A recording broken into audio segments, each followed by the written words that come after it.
All right, look, PrizePicks is America's #1 sports picks app, and it's the easiest way to win cash while you're watching games. Here's how it works. You pick more or less on 2 or more players, and you lock it in. That's it. No spreadsheets, no nonsense. If player picks aren't your thing, you can also pick teams now. Winner, spread, total, all in the same app. Team picks are live in 30 states, including California, Texas, my home state, and Florida. Most importantly, new users use code Speakeasy. $5 gets you $50 in lineups for free. PrizePicks. It's good to be right. Ladies and gentlemen, welcome to the Speakeasy, sophisticated sports talk with the best in the game. It's the last show of the week. I'm the large human being nicknamed Carebear. Kieran Hickey Simple. I lost my name there for a second. My own name.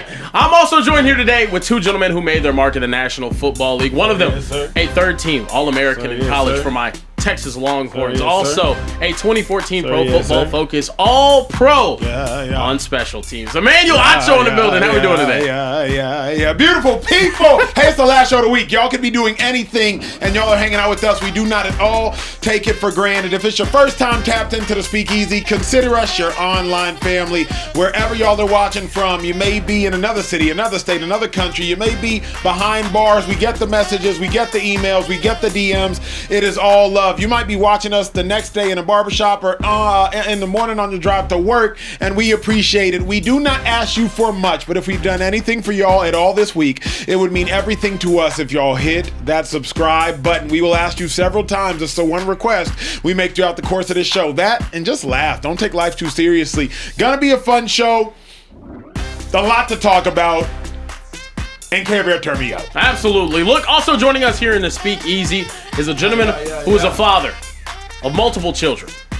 A father to multiple NFL DBs as well, as he routed them up on the football field. He cleans them boys. his cleats with terrible towels, and he trains your favorite wide receiver. TJ Hushmanzada in the building. How would you doing, TJ? Man, the intro getting better every time we hear, baby. Getting better every time we hear. That's what I'm talking about. Look, also joining us. Hold up. Oh, what's up? I like your haircut, dog. That's I appreciate fresh. it, man. You know, The cut is fresh. Cut is fresh. I'm a handsome fella. My mom told me this morning. All right, too much, bro. Speaking of someone whose mom didn't call him handsome this morning, a man who's a father himself, about to be father times 2. Social Trey in the building. How we doing today, Trey? Listen, man, I'm feeling good. I'm debuting new merch. Okay. New Speakeasy merch. It's hitting the streets this fall. Make sure y'all tap in. The Speakeasy merch is on the way, man. Absolutely. Getting ready for fall, wearing a beanie in June. Don't know what the hell that's about, but we keep the show pushing. We have a loaded show for you guys today. And how about we start off with something celebratory? The New York Knicks had their championship parade in the city that never sleeps. More than 2 million people attended the Knicks championship parade, the New York Police Department announced. And also, in true New York fashion, there had to be some malarkey. Emmanuel Acho, our esteemed host and creator of the show, had a wonderful breakdown. I'll let you guys take a look right here. The New York Knicks won their first championship in 53 years and had their parade today. But the most impressive athlete out there wasn't actually a Knicks player. It was this individual. Take a look at the tape. Evading police officers, hurdling a fence, and leaving them in the dust. But we really have to break this down because his athleticism, it is rare. It is absolutely rare. Let's take it from the top. Okay, number one, watch the dead leg right here. He understands low man wins. The police officer, if you're going to make a tackle, you got to get a good base. You got to come in, and you got to make sure you can track his near hip. The police officer, he absolutely overruns this individual on this play. But also watch his head movement. He's completely looking this way while knowing where he's going to go. Very LaShawn McCoy-like in his prime. Hits him with a dead leg. Now, here's the other thing I want you to understand. Watch how he attacks these next 2 officers' leverage.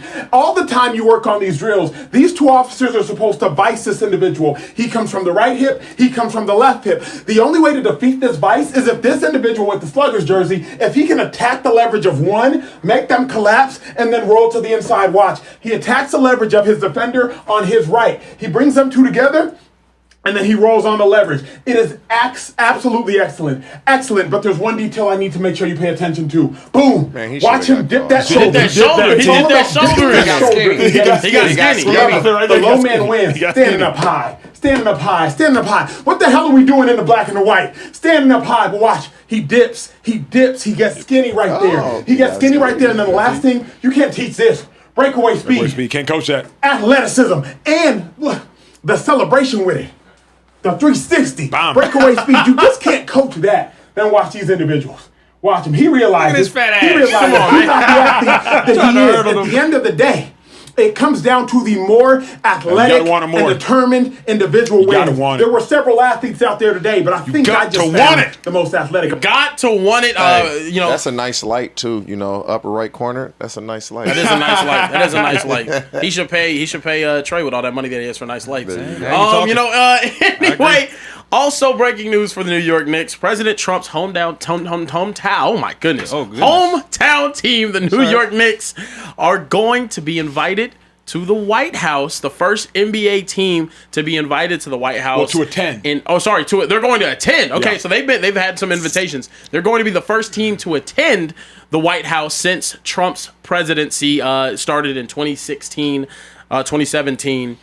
Fellas, are the Knicks making a mistake by going to the nation's capital to celebrate their championship? I think they are. And not because of President Trump, not because of people's political affiliations, because unfortunately, TJ, we live in a world where the attendance of these athletes to the White House will cause some people to dislike these athletes who have done nothing worthy of being disliked besides follow their owner's rules and go to the White House and attend and give respect to the president of the country, even for those that don't necessarily agree or think that he deserves respect. The dilemma is when you support or attend even the invitation of somebody who has said things that are perceived to be divisive, then now certain players, Jalen Brunson's, Mikal Bridges, Josh Hart's, people that have quite literally done nothing divisive. They get on Twitter and they make fun of each other. People that have families, people that have children, people that are married, now they will be unfortunately disliked and receive hate and be disdained and receive vitriol for no other reason than besides they attended the White House. Unfortunately, simply by these Knicks players following what the team is doing and attending the White House, I do believe many people will lash hate out at them, say they're dancing for the man, call them coons, call them all these other derogatory or offensive terms if you're a black person, because they're attending President Trump's White House. That's why I think it's a mistake right now. The New York Knicks are fairly beloved, and once you attend the White House, instantaneously you will receive hate from a large group of people who dislike President Trump. I don't think it's a mistake at all. I don't. When President Trump went to the game and the Knicks won, what did we think was going to happen? That owner was going to make sure my team is attending the White House. Now, the Knicks can attend. The bigger question is, who will attend? Mm-hmm.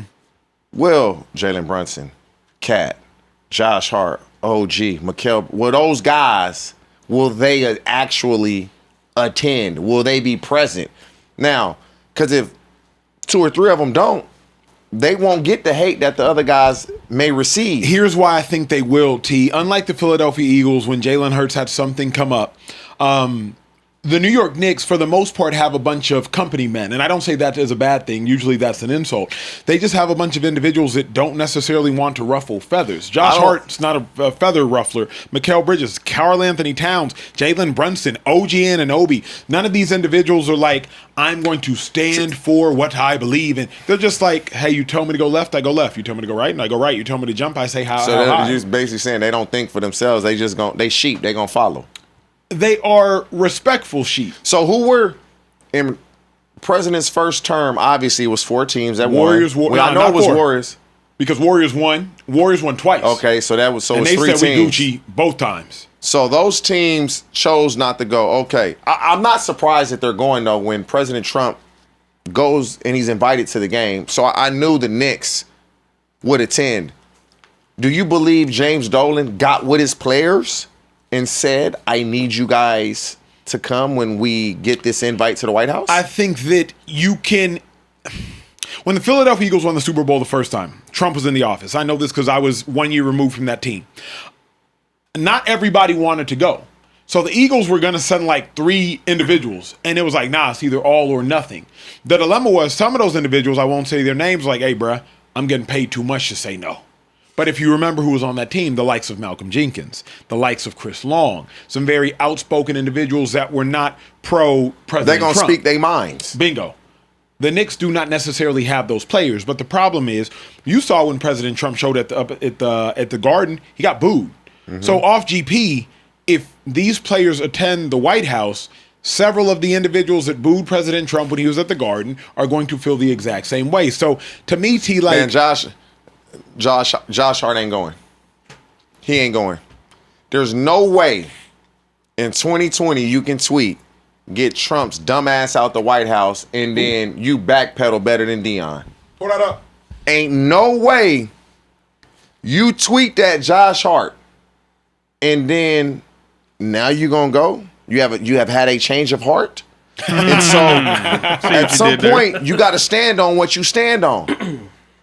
So I'd be shocked if Josh Hart attends. That will be shocking to me. There's no way that I tweet that and now I reverse course and say, oh, well, now that we've won a championship, I'm going to go ahead and go. Well, no. TJ, what do you have to say about, and look, I'm not saying I have this opinion at all, but what do you have to say about the people that are going to be like, hey, he, the president of the United States, who's the busiest man in the middle of da-da-da-da-da, he showed up to support you guys' run, rooting you guys on during this championship run. Would you not just do him the respect of showing up when he invites you to the White House, shaking a man's hand, and you know what I mean? If I don't feel like, get Trump's dumbass out the White House, I don't care. Yeah. No. Yeah. You can't tweet that now. You can believe that, you can think that. Once you tweet that, there's no way you can reverse course and say, oh, no, I don't feel this way anymore. This was tweeted almost 6 years ago. I don't give a damn if it was tweeted 12 years ago. Can't you give him the grace to change his mind? No, because has the president changed his ways? So if he hasn't changed his ways, why would you change your mind? Yeah. But now the problem is if somebody like Josh Hart doesn't go to the White House, football you can hide. 53 plus practice squad, you about 63, 64, 65 plus coaches. He doesn't believe in the policies and things that are going on. Bruh, basketball, there will be 22 people there. And if one of the starting 5 is not there, you really can't hide that. And then if Josh Hart don't go, you already know, well, shoot, if Josh Hart don't go, now Cat, you know Karl Anthony Towns, he got an identity crisis as it is. He talked with 3 voices at a time. Acho. Like, what a dumbass. I mean, it ain't just one tweet, though. There's multiple. It's there's multiple another one tweets. where Trump was talking about the NBA. He said people are tired of watching the highly political NBA. Basketball ratings are way down, and they won't be coming back. I hope football and baseball are watching and learning because the same thing will be happening to them. Stand tall for our country and our flag. I'm not Emmanuel. Chinadoon. Sebastian. Hey. So, on the poly market, you probably could bet that. Hey, Josh Hart ain't coming, bro. He not showing up. Pause. Yeah. He's not going to be. Yeah. How can you?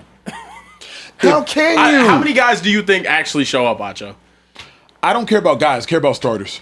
Well, that's what I mean. Though. Like on the team, I know Mitchell Robinson is there. Okay, absolutely. When you look at the this is how I would look at it. Whatever nationality the majority of them dudes are that are starters, have you really looked down on my people? I think Cat, you black and Dominican, or you just Dominican. I don't know if Cat goes. If Josh Hart don't go, I don't think Cat goes. He looked like, so a lot of that. Brunson's going. OG, I believe, is going. Bridges, I believe, is going. Jose Alvarado, he's going. Huh? I think he's going because he's Puerto Rican. He happy to be here. Ain't he Puerto Rican? He is, but he just happy to be here. He can't go. He happy. He can't go. He's just happy to be a part of the squad. But Jose, but your country, like, that's your country. That's what you are. Yeah. And so, like, you'd rather be able to go back to your people and be like, because they're gonna be mad. Yeah. You know they are. Yeah. Because they not in this position, so they expect you to act how But middle America will be just as mad, if not more mad. Absolutely, they if will. you don't go. Absolutely. Now, if Cat, Alvarado, just all the players, if they support Trump, they should go. Like, if But you see, here's the Can I problem. add this, Go though? ahead. Nobody was mad at OKC last year for not going. Sorry. Nobody was mad at Boston for not going. No, we respect you not going more than we respect you but my going. thing is, though, it wasn't even a conversation that guys weren't going because it was like, okay, well, as soon as the first team didn't go, it just became a trend. The NBA team's not going.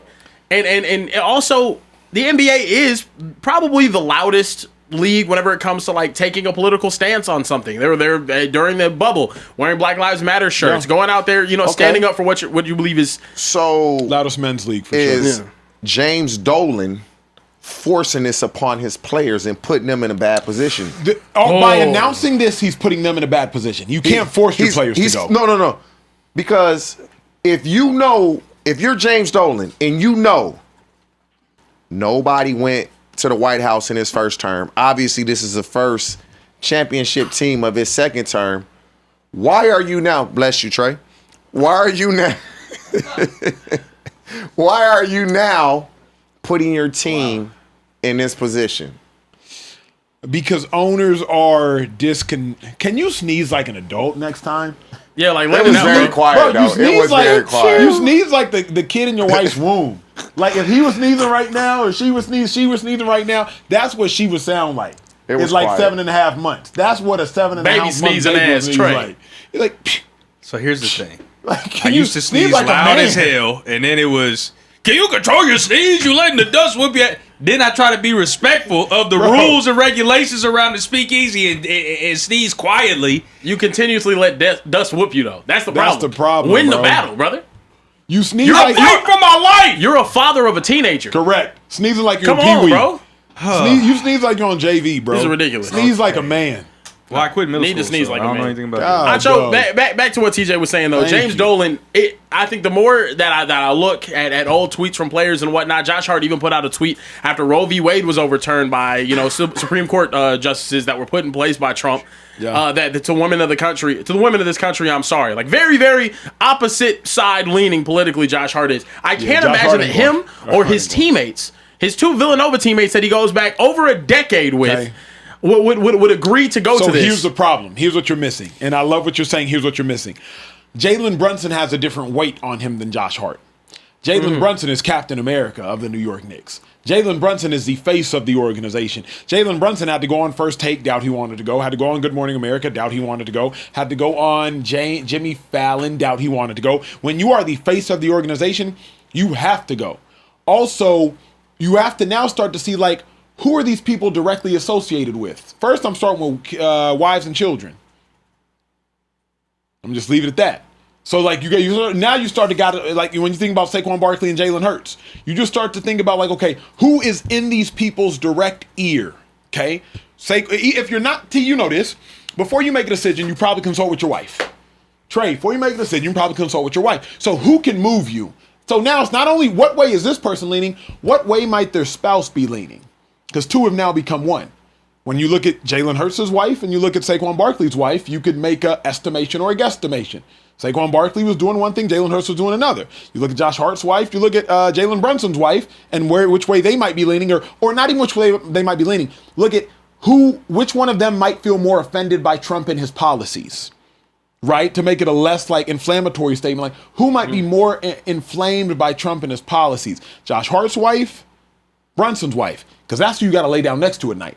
So I think Brunson is going. He is the face of the organization. He is going to be there. And he may take the most backlash if he does go. Absolutely. Can he handle that? I don't think he cares. And I don't think he has a choice. You're the face of the organization, G. Do you think this is a thing that James Dolan is making them do? Yes, absolutely. Yes, but you can't make anybody. That's the thing. That's the you can't even. But you It's publicly like a strong accepting. ass. Yeah, strong ass. It's a strong ass, but it's also like it's a public like, hey, we're going. The New York Knicks is an organization. We're going. So whether you like, he's essentially forcing the players to pick a side. Yes. He's saying either you go and you piss off your community, Yes. or you don't go and you piss off my community. Yes. But you making it a thing, because we weren't talking about OKC not going last year. No, we haven't because talked the about owner didn't put them in a position to have to choose. Dolan has put the Knicks in a bad position. You've put the Knicks in a bad position with society, with your friends, with your race, with your culture, with your ethnicity. Josh Hart can't go. What's the bad Josh position, Hart though? can't go. He can't go. Yeah, I mean, I agree with that, but I also don't see the bad position. I'm not contractually obligated to attend the White House or accept the but White if House you don't invitation. go, politically, people are going to throw upon you that you're on one. If your desire is to stay apolitical and not involved in what way whatsoever, that has just been stripped of you. No, but Josh Hart has already done that. Yeah. So we know where Josh Hart is. And this I'm is putting my him to the no. side. Josh Hart and Jalen Brunson, obviously, and Mikal Bridges went to school together. What that mean? No. Josh Hart seems like he may be the most outspoken one of the bunch. Absolutely He's is. for sure going to say something to both of them.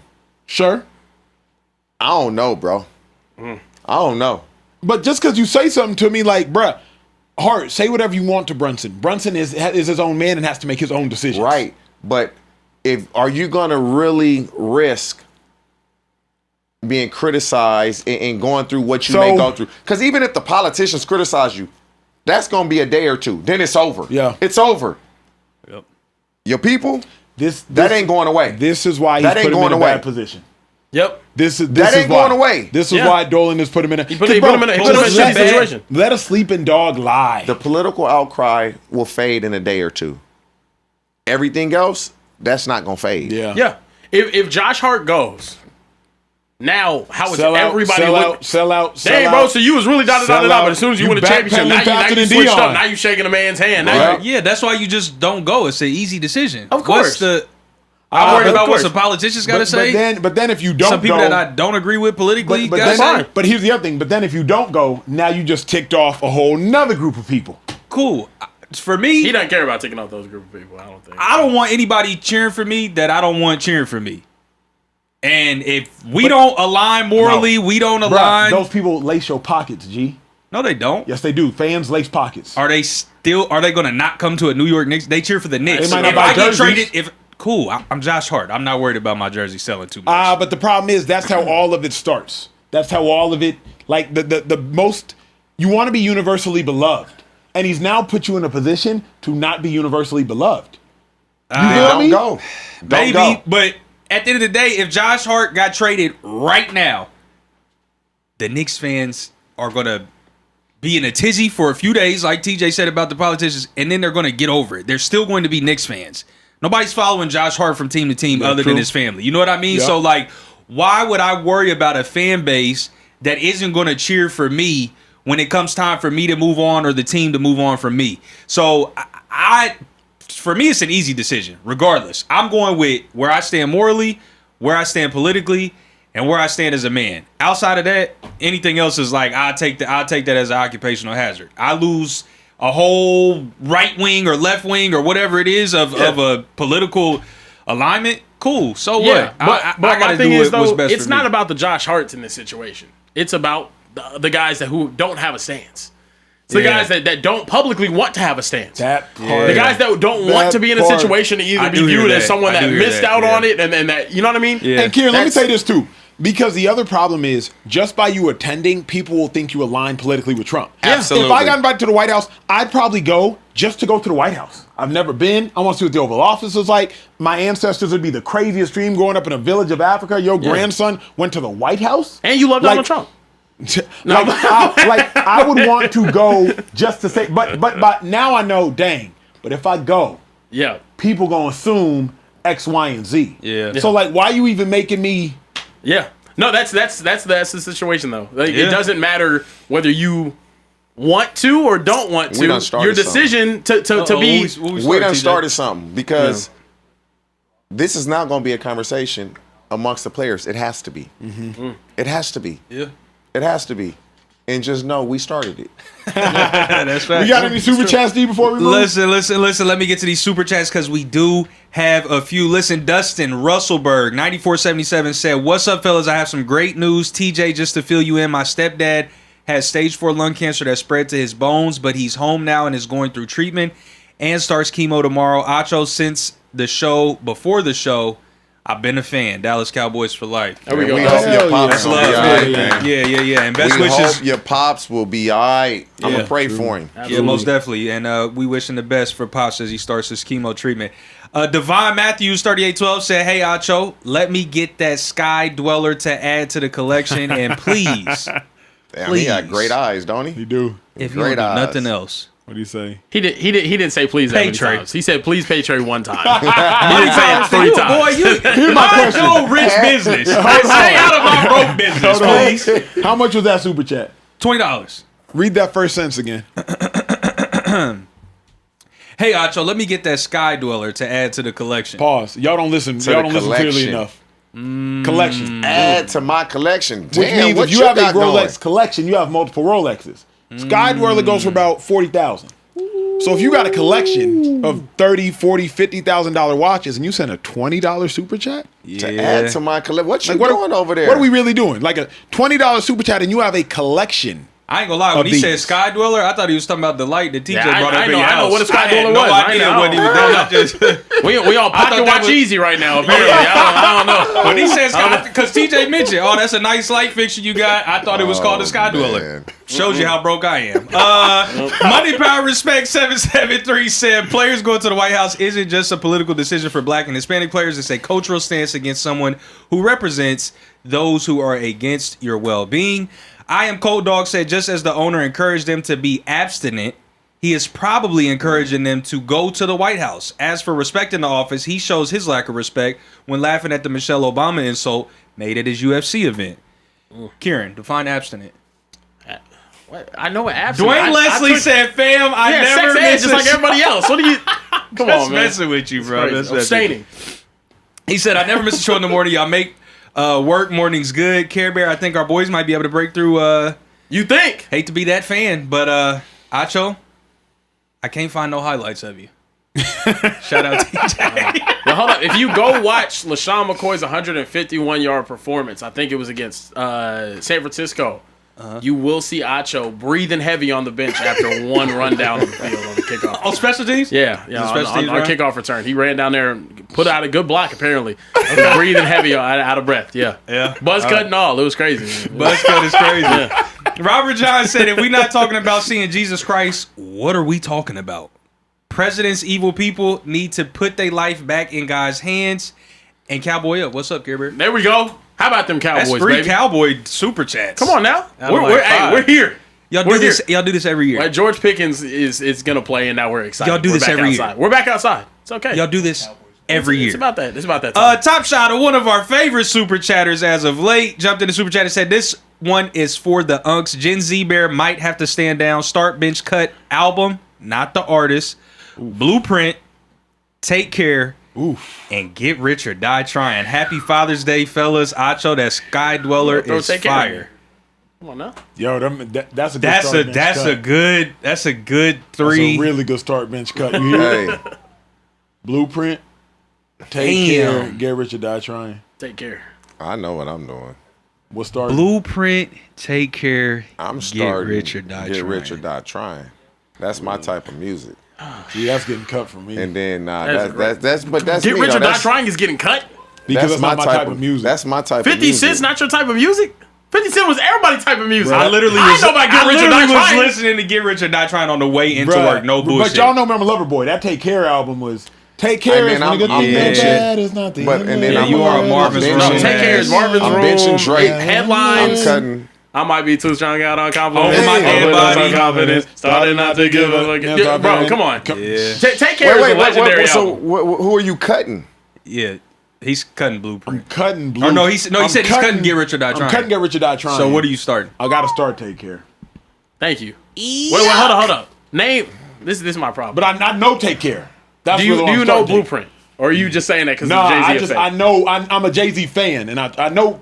So you want to be able to listen to more Jay-Z music. I got you. Yes, I know. Take Care, Take Care was playing. Yeah, Take Care got spins. Get Rich or Die Trying or Take Care, either one of them. But I'm for sure cutting Blueprint. Yeah, Blueprint is on a first class ticket to Guantanamo. Absolutely, that's disgusting. Wait, didn't Blueprint have 99 Problems? No, 99 Problems on the Black Album. Blueprint is Takeover, Jigga That, Heart of the City, The Ruler's Back, Girls, Girls, Girls, I think is on Blueprint. Wop, wop. No, Yeah, you don't.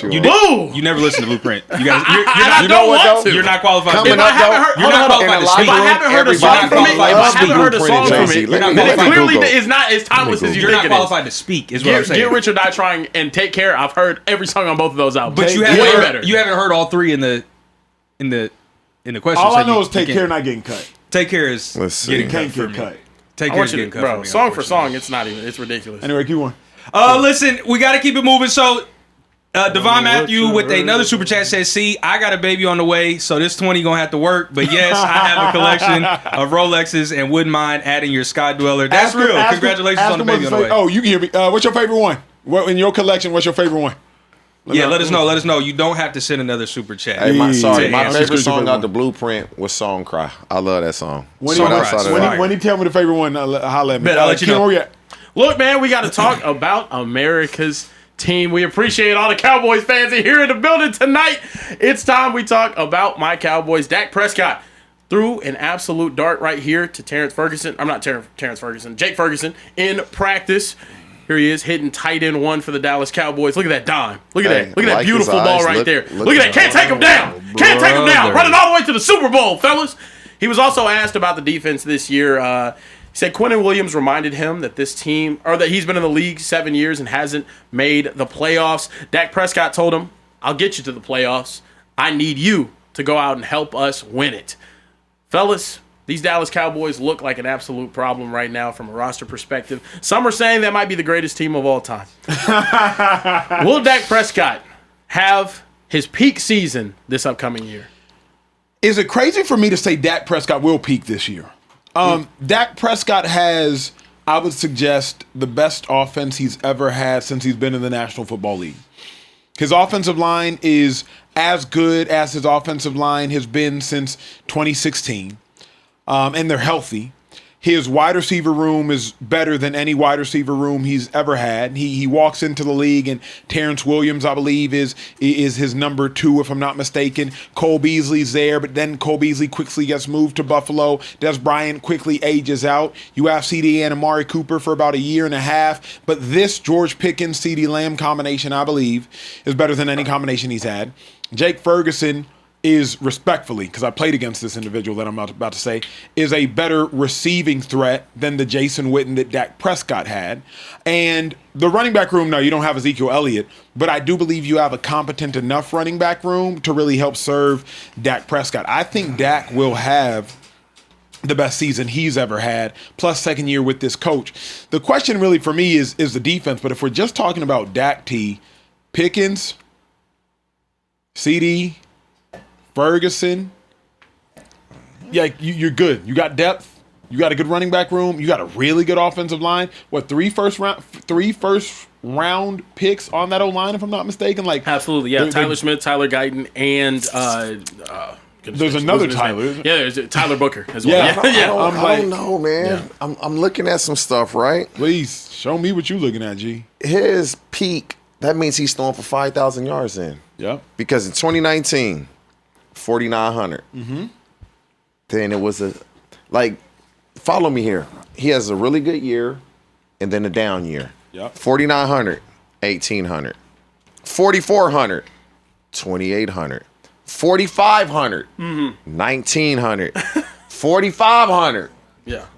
This is what he's done. Yeah, he's an every other year quarterback. This and is what he's coming a factor too. Yeah. So Dak Prescott, to me, pay-wise, he's not one of the most underrated quarterbacks because his pay shows he's not underrated, but he's low-key is underrated when you talk who are the best quarterbacks in the league because Dak consistently plays well and puts up numbers, but his peak year, no.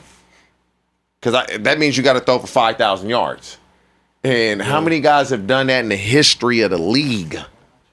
It's hard for me to say this is going to be his peak year when he's consistently throwing for almost 5,000 yards. But T, has he ever had an offense? Has he ever had a skill group this good? Last year. He had it last year. But now 45. but now returning plus second year in the coach's system. That's why I'm with you. But now you're returning that same skill group, returning George Pickens, assuming he plays, plus second year in the coach's system. You don't think that's the difference between an extra 40 yards a game, 30? Because that's all it would take to get to 5,000. Because if the Cowboys are going to be what the fella to my right believes they're going to be, they're going to have more leads. They're going to be running the ball a little bit more in the fourth quarter than we got to try to come back and win a game. And now I'm accumulating maybe those 40 yards a game from throwing late in the game because we're losing, as opposed to running the ball the last 6 minutes just to kind of kill the clock. The other way to interpret peak, though, Kieran, wouldn't you say, is going as far as he's ever gone in the playoffs, if not further? Yeah. Now, if we go on team performance, I don't even, with that contributing. I low key think the Cowboys are going to be pretty good, but that schedule, bro, is brutal. Is it? Yeah. It's brutal. We play some of the best defenses in the league. Like, the first 7 weeks of the season. Look at the first 7 weeks of the season. Yeah. First 7 games. Who are they? Yeah. New York, Washington, you get Baltimore, Houston, Tampa Bay, Green Bay, and Philadelphia. That's not easy. They can be 3-4. Playing Philly, Green They can Bay, be 4-3, Houston, 5-2. Yeah. But you would assume between Baltimore, Houston, Green Bay, Philly, they for sure losing 2 of them. Yeah, of course. For sure losing 2. And Giants is a dub. Washington could go out. that's at New York. People think New York's going to be pretty good. Dak Washington can go either way. Tampa Bay can go either way. And so Baltimore to me could go. Is that at home? Baltimore to me could go either way. We got Baltimore at home, but we do have Houston, Green Bay, and Philadelphia all on the road. You also, you play Seattle on the road. You play San Francisco as well, and the Rams on the road. Schedule's not easy, but the schedule is, if you're the Cowboys and you are as good as Kieran thinks they are, you know, with George Pickens playing, it changes a lot. Those first 7 games, they better be 4-3. Yeah. Offensively, I think this is the best setup, like you said, for Dak Prescott going into a season. Since that rookie year that he had, he doesn't have an Ezekiel Elliott level back there, but he has a really, really solid run game. We saw Javonte Williams be able to do something last year. He put up, 1,300, 1,200 yards behind that offensive line. If that offensive line stays healthy, I think it could be a peak type year. The problem is going to be come playoff time. And I hate, honestly, this is the one problem that I do have with the quote. Don't talk to Quentin Williams about, I can take you to the playoffs whenever we reach that point. Now I need you to help me win it. I need you to help me win it. Quentin should be like, I need you to show up like you do in a regular season come playoff time. He can't say that. He can't say that. I know that because he's never been in the playoffs before. But my point is, dude, Dak, I just need you to be that same player you are in the regular season in the playoffs. But could it just be, show me more of that. Could it be with Dak that, like, he does very well in the regular season, but when you get to the playoffs, it's the best of the best. Yeah. So could it be that when he's going against the best of the best, it's just not the Dak we see in the regular season because the competition is a little steeper? See, it'd be different if it was a situation of like, hey, defensively, they're just like they're self-inflicted gunshot wounds over and over and over again. Dak Prescott's throwing interceptions. He's turning the ball over. The offense is completely stalling. He's putting us out of games that we had no business being out of. Green Bay comes to mind. Also, San Francisco comes to mind. Everybody else on the field is doing their job, but Dak Prescott's not capable of hitting the side of a barn. Fran game was That was bad. It was bad. And look, I want to sit here and defend Dak Prescott so much, and I do believe that he can turn it around. I think he has a solid enough setup now around him to be able to go on that run. But it is a prove-it year for him. It is. If Dak Prescott can't lead this team to the playoffs, we're going to have to be looking for a new quarterback. They can go. So just getting to the playoffs is fine, even though they get to the playoffs, they go one and done. You can't just lead us to the playoffs. With us missing it the last 2 years and the Eagles having the roster that they do, obviously it's not. I'm not going to say it's a guaranteed thing that we should win our division. We should be a playoff team, though. This roster should be a playoff team. The Cowboys have a really good roster now. I don't know about the secondary, but everything else, they're top 7 at every other position. Every other position. And if it wouldn't, it would be maybe not quarterback, maybe not running back, but O-line, yes. Receivers, yes. And production, D-line, we're going to be up yes. there. Yeah, exactly. Offensively, there's nothing offensively that should be holding this team back from being elite.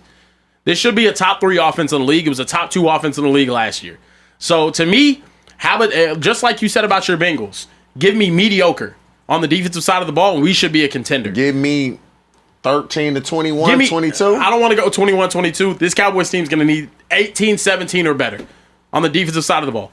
Be middle of the pack or better defensively. And I think this is a team that can lead to the promised land. But here's the thing, Kier. The only reason the Cowboys have ever fallen short in the playoffs is because Dak isn't bad. He's atrocious. You know this. Green Bay Packers recently, he was atrocious. San Francisco 49ers in the Bay, he was atrocious. San Francisco at home, he was bad. I would rather you tell me, hey, defense, I would rather you tell me Kieran Dak won't throw a pick in the playoffs than defense be top 15. Like, defense, if that defense is not top 15, I don't know if we make the playoffs. That's the problem. Understood. That's the problem. And also, I'll go back to his very first playoff game. And I know it's his very first playoff game. It's his rookie year. But that was the best team around Dak that we've seen. It was. Now, the 12-4 team, okay, sorry, second best.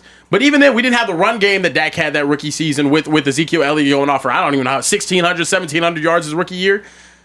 That team around him, he went out there and he was able to perform. Our defense completely gave it up to Aaron Rodgers late in that game. And you had miraculous plays made by him. A 3rd and 20 completion to Jared Cook that got him in field goal range. And Mason Crosby just delivers on a 52-yard field goal. I just think this Cowboys team now is set up to win now. And you can do it now if your quarterback can go out there and give you another, like you said, TJ, a 4,900-yard season. Give me 4,935 plus touchdowns, and I think I'm going to start believing again. Now, in the playoffs, though, like you said, Acho, if we're a playoff team, hell yeah. Tell me that Dak is not going to throw an interception before you tell me that my defense had solid games. Correct. Because I've seen my defense have solid games with Dak Prescott, and I've seen us lose those. So, I don't know. I just think it's going to be really tough moving forward with Dak Prescott to have faith in this, this playoff performances. That's fair. That's very well said. What we got next here? Look, moving forward, we have to talk about the WNBA. Angel Reese and Caitlin Clark went to battle today with the Atlanta Dream taking on the Indiana Fever. As you can see right here, Angel Reese, got called for a foul on Caitlin Clark flopping. Angel Reese smiling, let people know about it. She also did a little bit of mocking there about the foul baiting as well. Tonight, Angel Reese went off for 21, 11, 1 assist. She did so on 57% shooting. Caitlin Clark, 26.7 assists, 2 rebounds, but 5 turnovers and a minus 12 plus minus as well. Also, Angel Reese right now, the only player in the W to be averaging 15 plus points and 12 rebounds. She's actually the only person averaging a 15-point double-double right now in the W. Performing really, really well in year 3 here is Angel Reese again. Oh, wow. It's crazy. I know. Crazy Glaze. Caitlin Clark Glaze is crazy.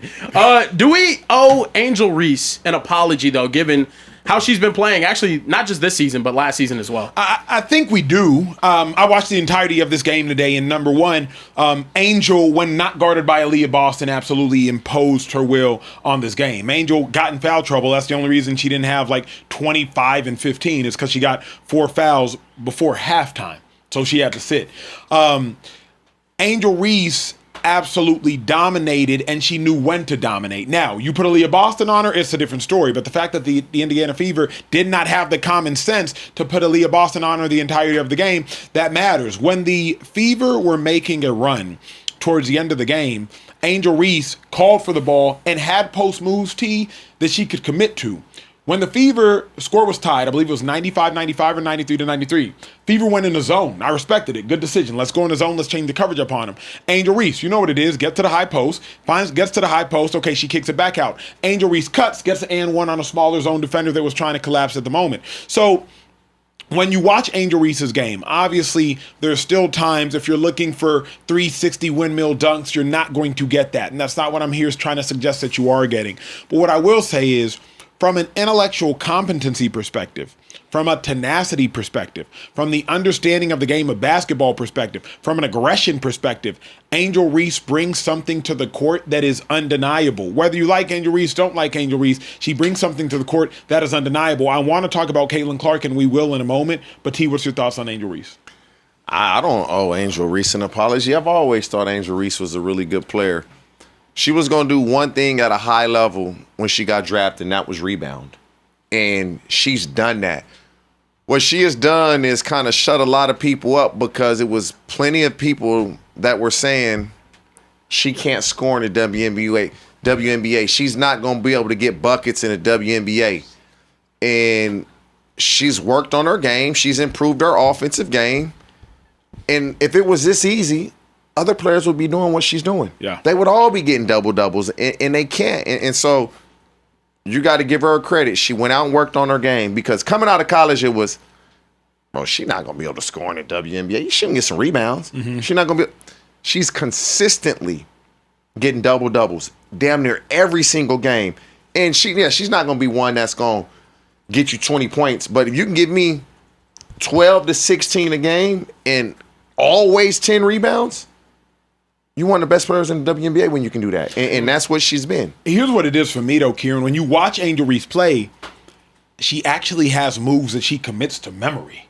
You feel me? Bump just a drop. She's worked on them. She has moves that she is committed to memory where she is a legitimate offensive threat. She's not just calling for the ball and not knowing what the hell to do with it. Remember, Angel Reese, more often than not, we were talking about her when she first got to the W because of some of the antics when she was playing for the Sky. And not just Angel Reese's antics. There was the other, Shanae Bryant. Because is that her? No, Kennedy Carter. Kennedy Carter. Yeah. Because of some of the antics of the squad. Now it's like, no, she's getting buckets. Here's my question, though, T. I'm watching Caitlin Clark. She goes off the court. The Fever are down by 9. Instantly, the Fever go on a 9-0 run. She comes back on the court. Instantly, Atlanta goes on like a 6-0 run, 7-0 run, and then ultimately the Fever end up losing the game.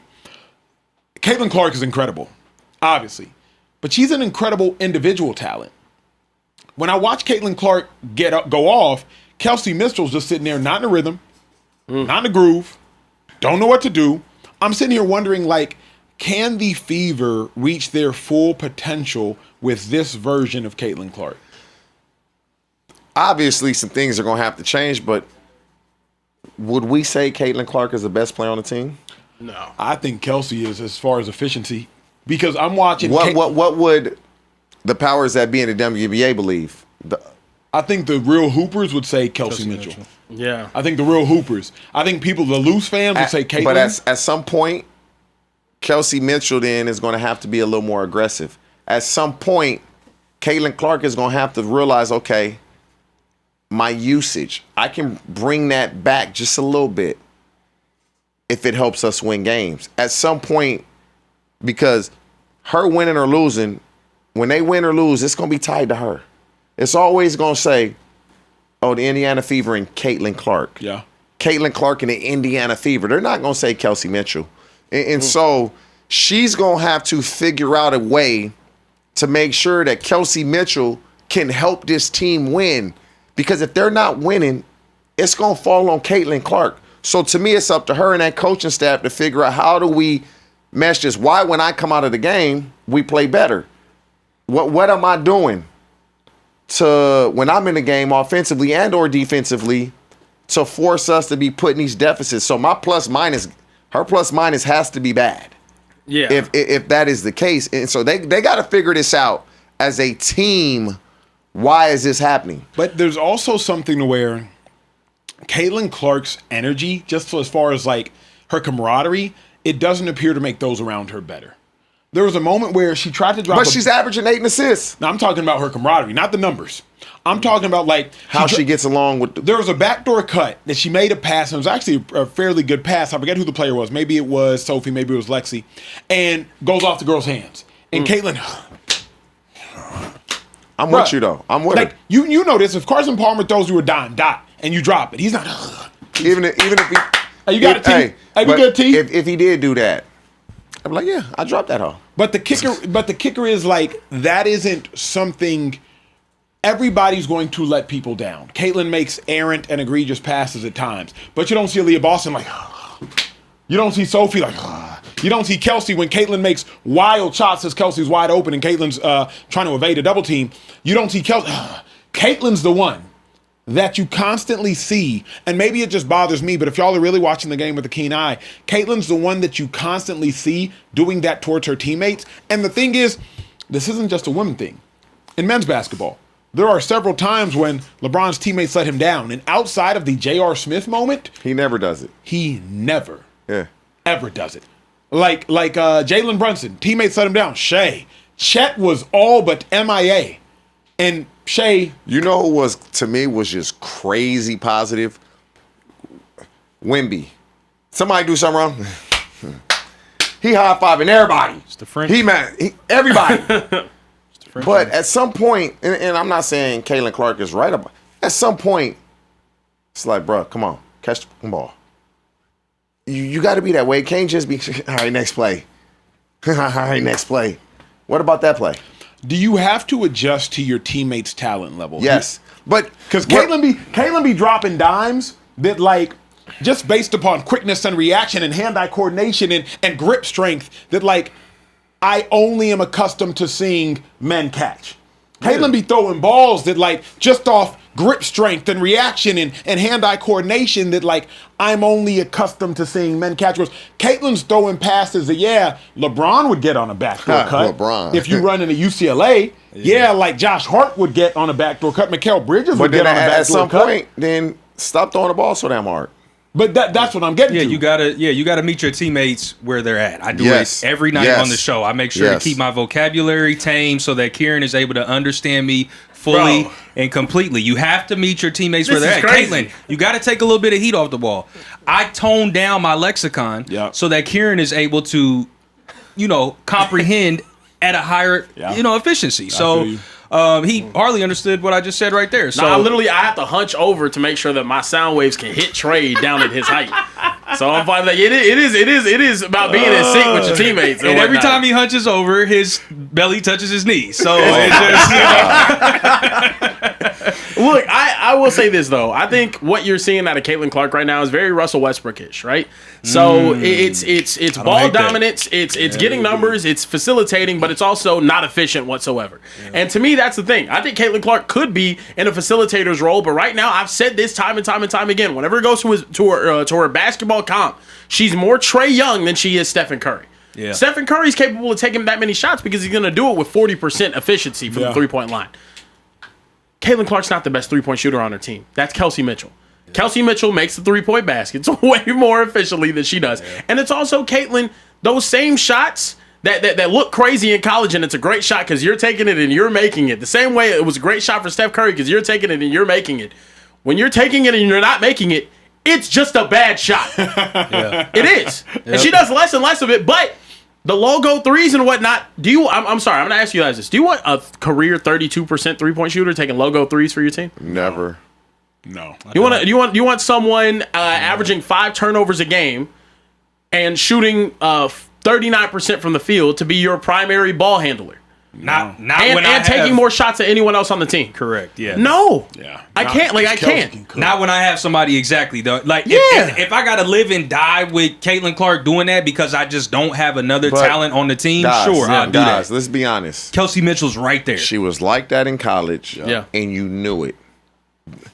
She took any and every shot she wanted to in college. Yeah. You're not coming to the WNBA and changing who you are unless you have Asia Wilson on your team. Yeah. You have one of those type of girls on your team. So if you don't have one of those ladies on your team, you go to the Indiana Fever. Who was the scorer when she got there? Her. Yeah.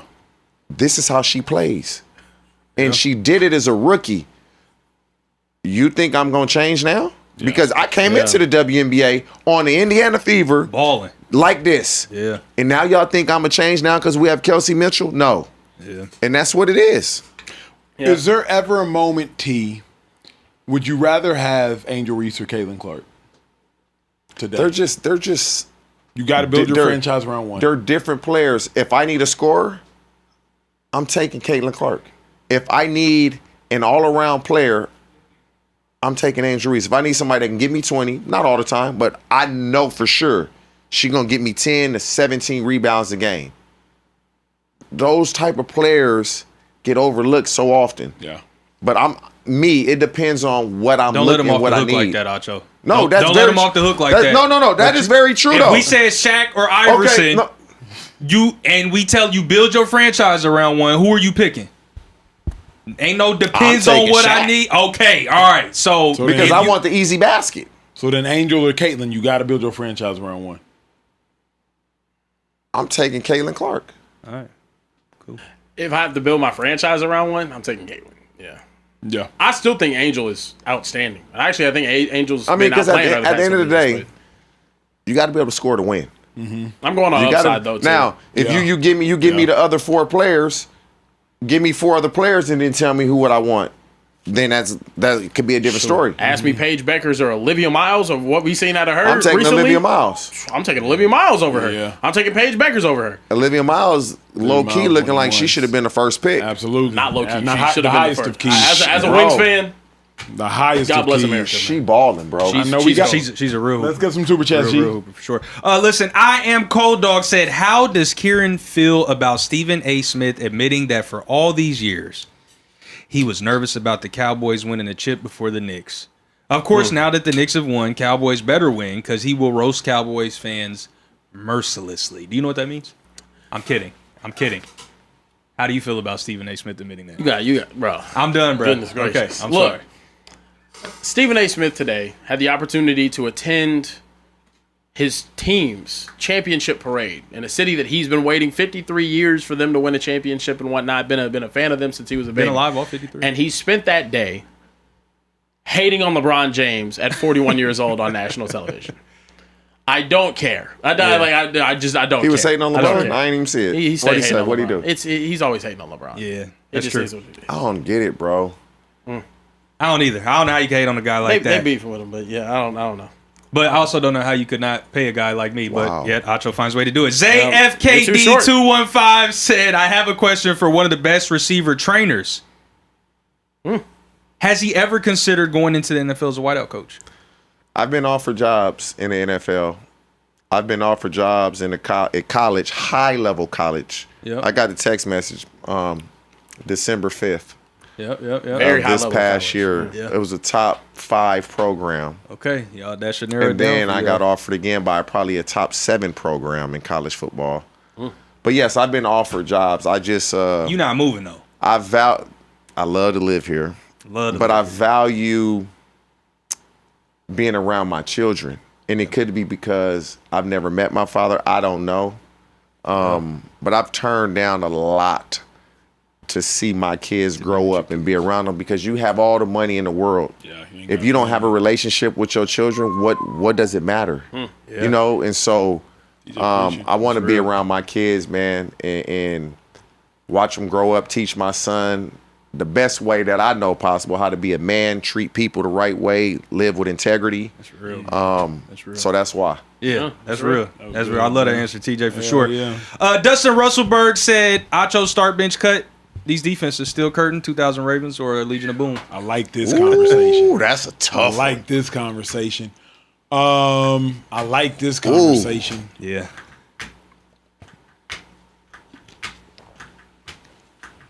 I'm starting the Ravens. That's pre-Ed Reed, too. That's crazy. I'm cutting the steel curtain just because the game has evolved. And I'm benching the LOB. Okay. Yeah. And I could give a thorough explanation, but if y'all just want the answer, that's the answer. Yeah, I like that. TJ, did you want to weigh in or you good with Acho? Yeah, I'd probably go same thing with that. Yeah, I mean, still curtain was it's just a different time. Different era. Yeah, that's fair. Jetlag TJ said, TJ, what's the difference between current routes and concepts versus when you were playing? Acho, what's better, 4-3 or 3-4? Bills are switching schemes, and I'd like to know the advantages from your view at linebacker. God bless. Haven't you done a breakdown? I have, but I'll quickly. Current routes and concepts. The concepts never change. I'm gonna run a go with a corner, a post with a corner for cover 4, either or.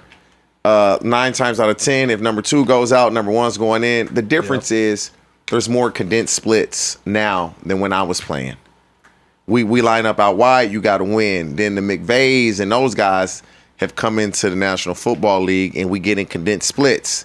Because if you don't have receivers that can consistently win on the outside, you bring them in. And so they didn't rely on just having that talent on the outside.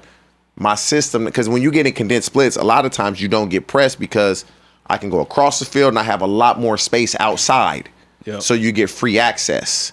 And so that's what they've brought to the game is that. But when we was playing, get your ass outside, and if you can't win, you can't play. Yeah, I like that. I like when TJ talk ball like that, bro. Yeah. 3-4-4-3. Let's make it simple. 3-4, 3 defensive linemen, 4 linebackers. 4-3, 4 defensive linemen, 3 linebackers. What's the difference in it?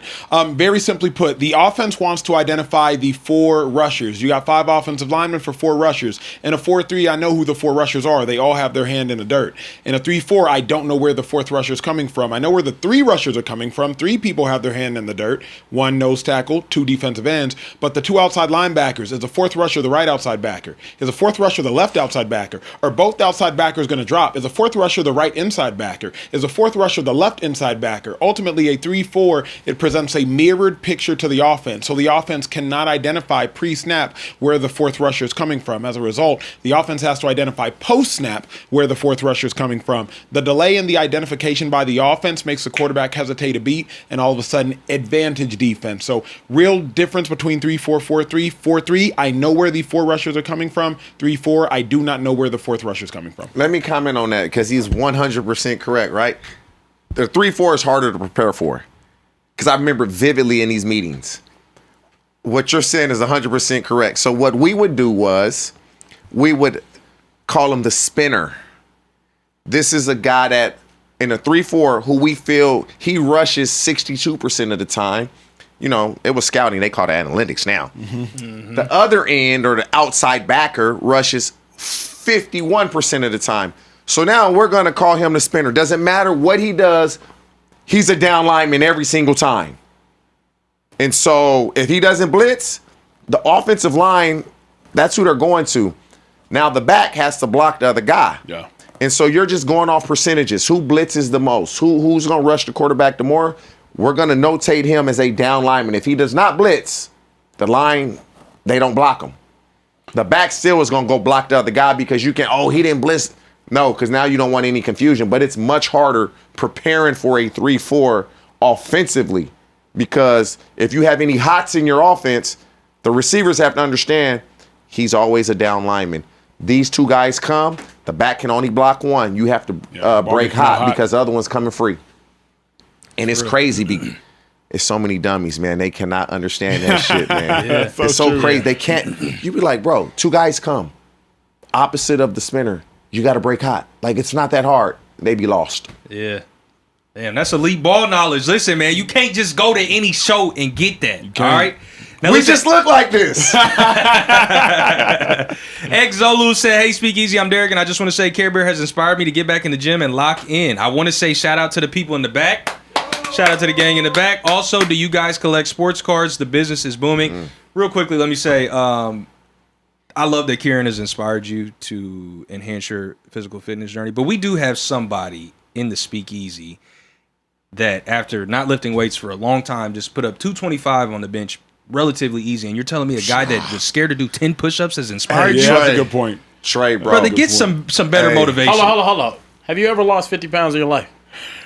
I have not. Acho, have you ever lost 50 pounds in your life? No, sir. TJ, you ever lost 50 pounds in your life? 50 pounds to lose. So until you lose 50 pounds in your blood clot life, I don't want to hear it. Okay? Blood clot. Taylor, Interesting. Same choice of words. You lost 50 pounds in your life? Oh, he's not here today. Taylor's not here today. Look at you. Well, it looks like I'm the only motherfucker in here that's lost 50 pounds. So I appreciate you're most qualified. All of my big backs That's out fair. there, my big That's back fair. brethren. Hey, Y'all know I'm rocking with you. Shit be that 2 seasons. 225, I ain't gonna lie to you. The first 4 reps, I was like, I'm getting 15. Soon as I got to 6, it's like, how does shit get heavy all of a sudden? Yeah. Hey, Smitty gonna be here next week. Thursday. Man, y'all get on his ass. Yeah. Because he running from me. I'm gonna stop bullying him. I'm gonna stop bullying him. Yeah. He's scared of me now. Hey, we got time for one more super chat till we move, bruh. Should we hit the super chat? Oh, also on the sports cards. Oh, yeah. I did collect them back in the day, no more. I had one. This is one of my most painful stories. I got rookie cards for the 2006 NFL class, the Topps rookie cards. So that was I got all the first and second rounders, right? So that was the draft with Mario Williams as the first pick, Vince Young, Reggie Bush. Now, obviously, they didn't end up being what I thought they could have been. Yeah. There was 2 cards that I lost out of the packs. You want to know who they were? Who were they? Antonio Cromartie. I ended up I think I was a kid messing around with one of his cards after he had like a 109-yard return against the Vikings. The other one, the only Hall of Famer in that class, Devin Hester. Damn. Heartbreaking. I had a Devin Hester top rookie card. I don't know what it would have been worth, but he's the only dude that made the Hall of Fame out of that entire class. Damn. And I lost his card. Cold world. Still have Vince Young's 2006 Tennessee Titans card though. So. Yeah, that's tough. That's awesome. Should we hit the I mean, 200? All right, let's do it. I don't know how to say your name. I'm gonna say Fralf. This is what it looks like to me. Fralf. PH. It's at the bottom. Yeah, I'm not sure. Well, I'll just call you Ralph. Okay. Ralph said, "I'll send a $200 super chat if Trey can find any highlights of Acho getting a sack." Now that is the super easy. chat quoted verbatim. Okay, so all the while they've been talking about George Pickens, a little bit of Caitlin Clark, I've been back here scouring the internet, and it has taken me a long time, but I finally did it, chat. I finally send it. did it. Send now it let me in. read it one more time. If Trey can find any highlights of Acho getting a sack, those are the only parameters. Acho getting a sack. Can we please play the first clip? It'd be easy to do. Easy. Super. Not just any quarterback. The greatest quarterback of all time, Thomas Brady, gets sacked by Acho. They didn't specify what Acho. Tannehill goes down. Yeah. They didn't specify what Acho. didn't say That's Acho. Samuel. I want my $200 now. You just did said say Acho, Acho. Ralph. I've You been said trying Acho. to put y'all on game about being specific in your super chats. say using Acho. grammar. Acho. He just said He just said Acho. Acho. I can't even hate on that. He said just Acho. said Acho. That's a good one. Chat's looking a little angry. They're looking a little upset. Come on now, you They saw saying it. this ain't cool. That is cool. They're saying this is That not was cool. Acho. It has to be Emmanuel. Okay, fuck it. Play the second clip. You want Acho getting a sack? Emmanuel, There we go. there it is. That See has to that, count. dude? There it is. Oh, you actually had a little bit of swag back That there. has to Come count. on, man. Come on, That's now. a sack. You see the visor? Wow, he has actually to- looked like a that good has to- Ray football Lewis player. was inspiration. He said he was That wearing has to count. neck pads. That's nasty. That has Oh to damn! count. Now That is a sack. they saying this is a scam because you were in college.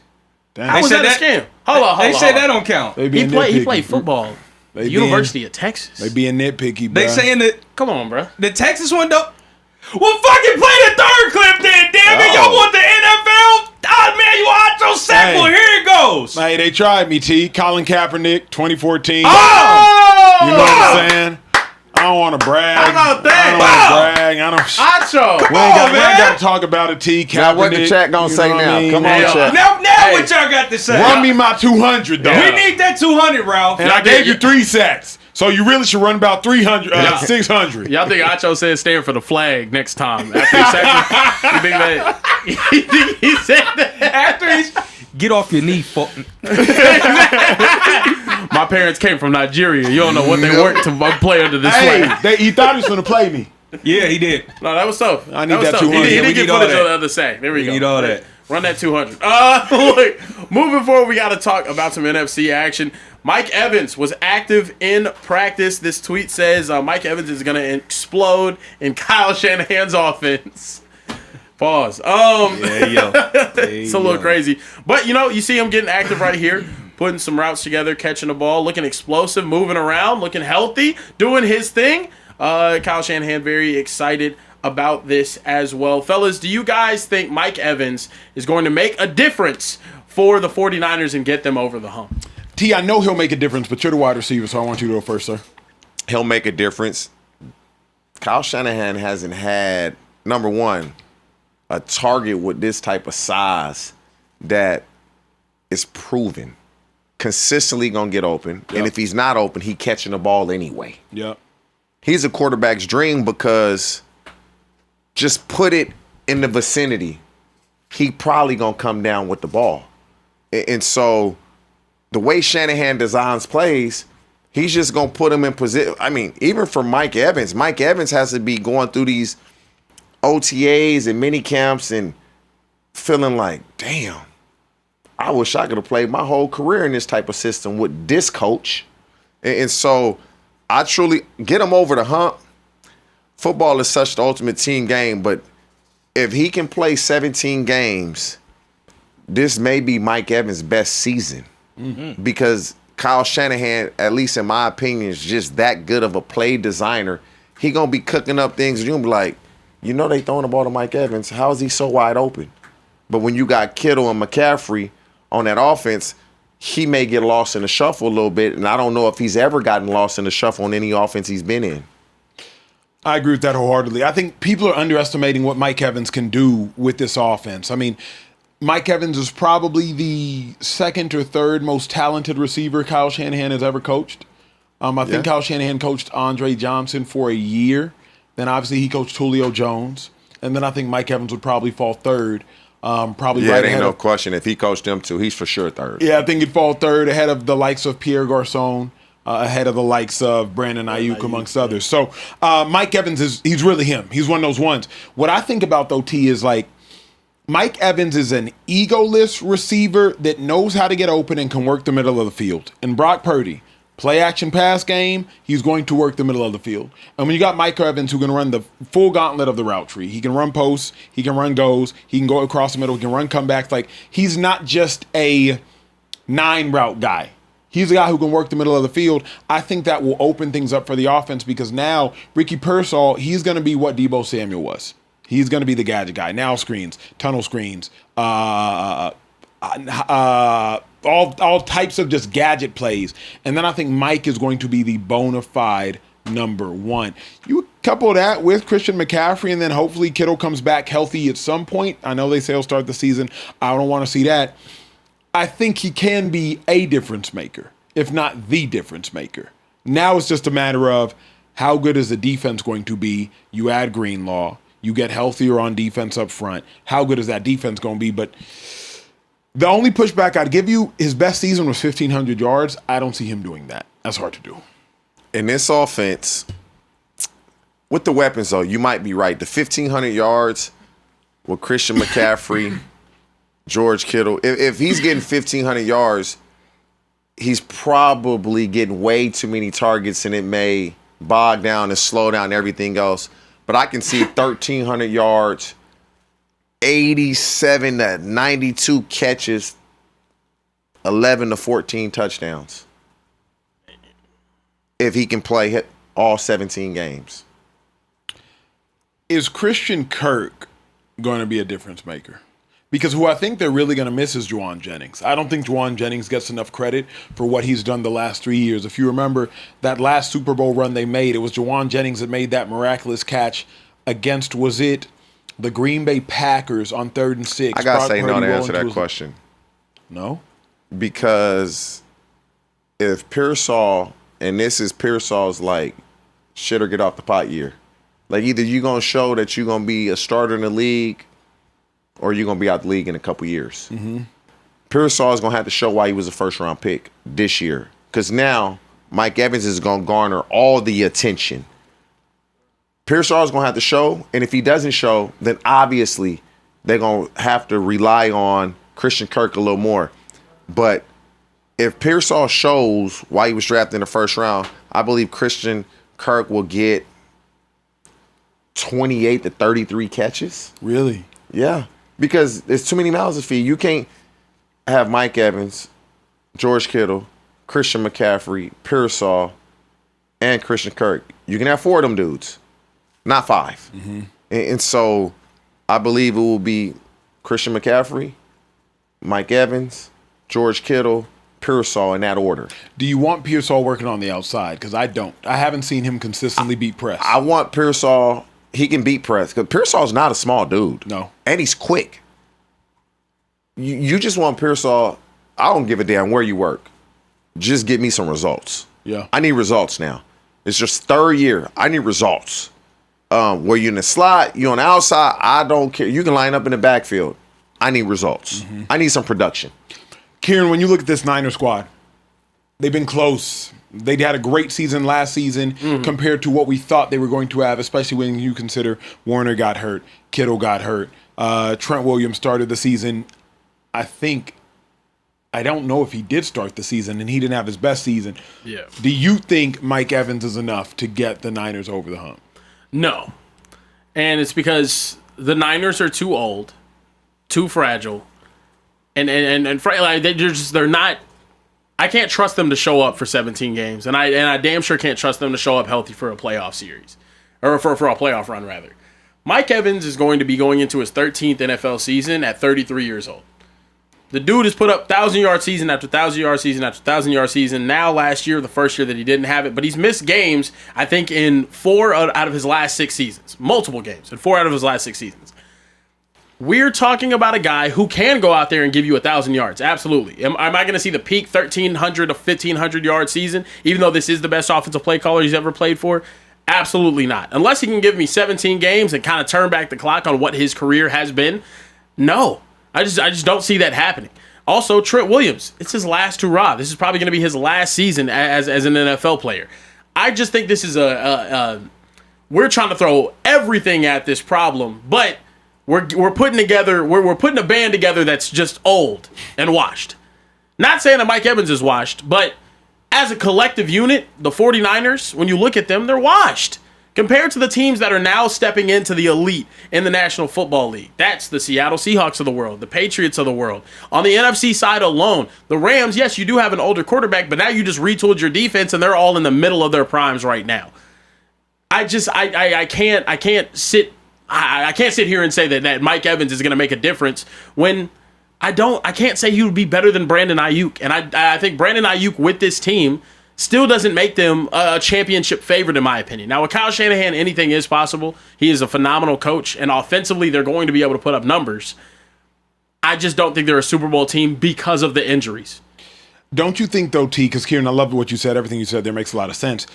He's the most dependable receiver they had. He's more dependable than Brandon Ayuk. Shout out to what Brandon Ayuk did versus the Detroit Lions. Ball goes off dude's head. He catches it. But, like, Mike Evans, I know I'm going to him. When Brandon Ayuk was on the team, we didn't actually know who we were going to go to.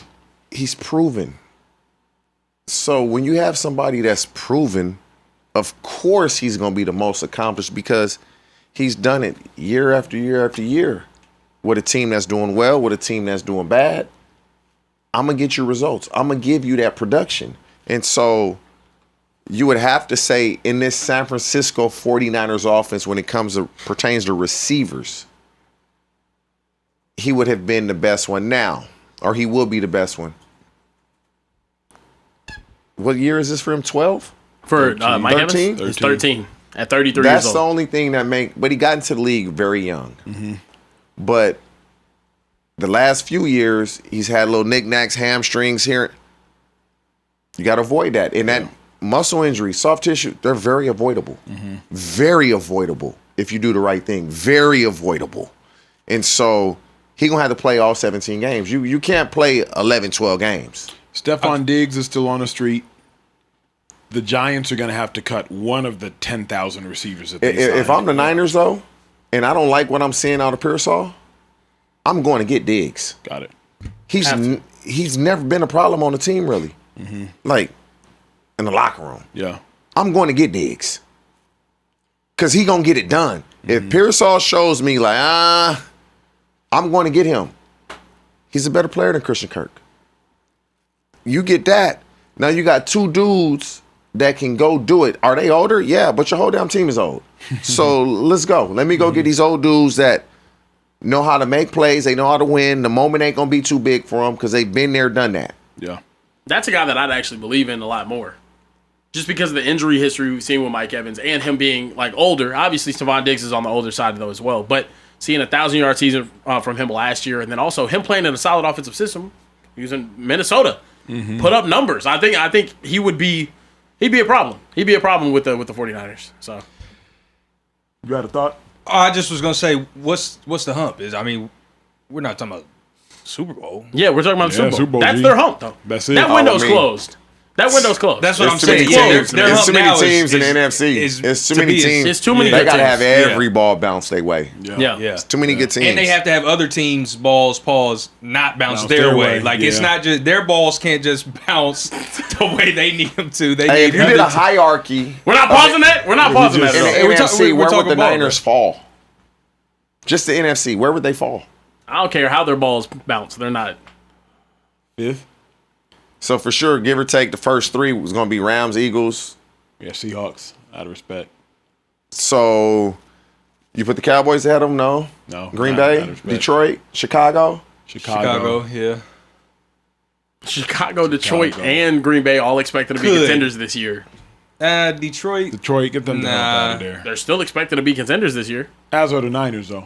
Yeah. You know what I mean? Maybe they are. Like, They're in the same level. Detroit same going to level. have to show Yeah. me something without Ben Johnson before I start. Because Correct. they were a completely different offense without him. Yeah. They're going to have to show me something without him. Man, Ken, where we at, G? they were cooking. Look, we got to keep it pushing. We got to talk about one of those other contenders in the NFC. The Philadelphia Eagles are being cautious about a Jalen Carter extension opportunity.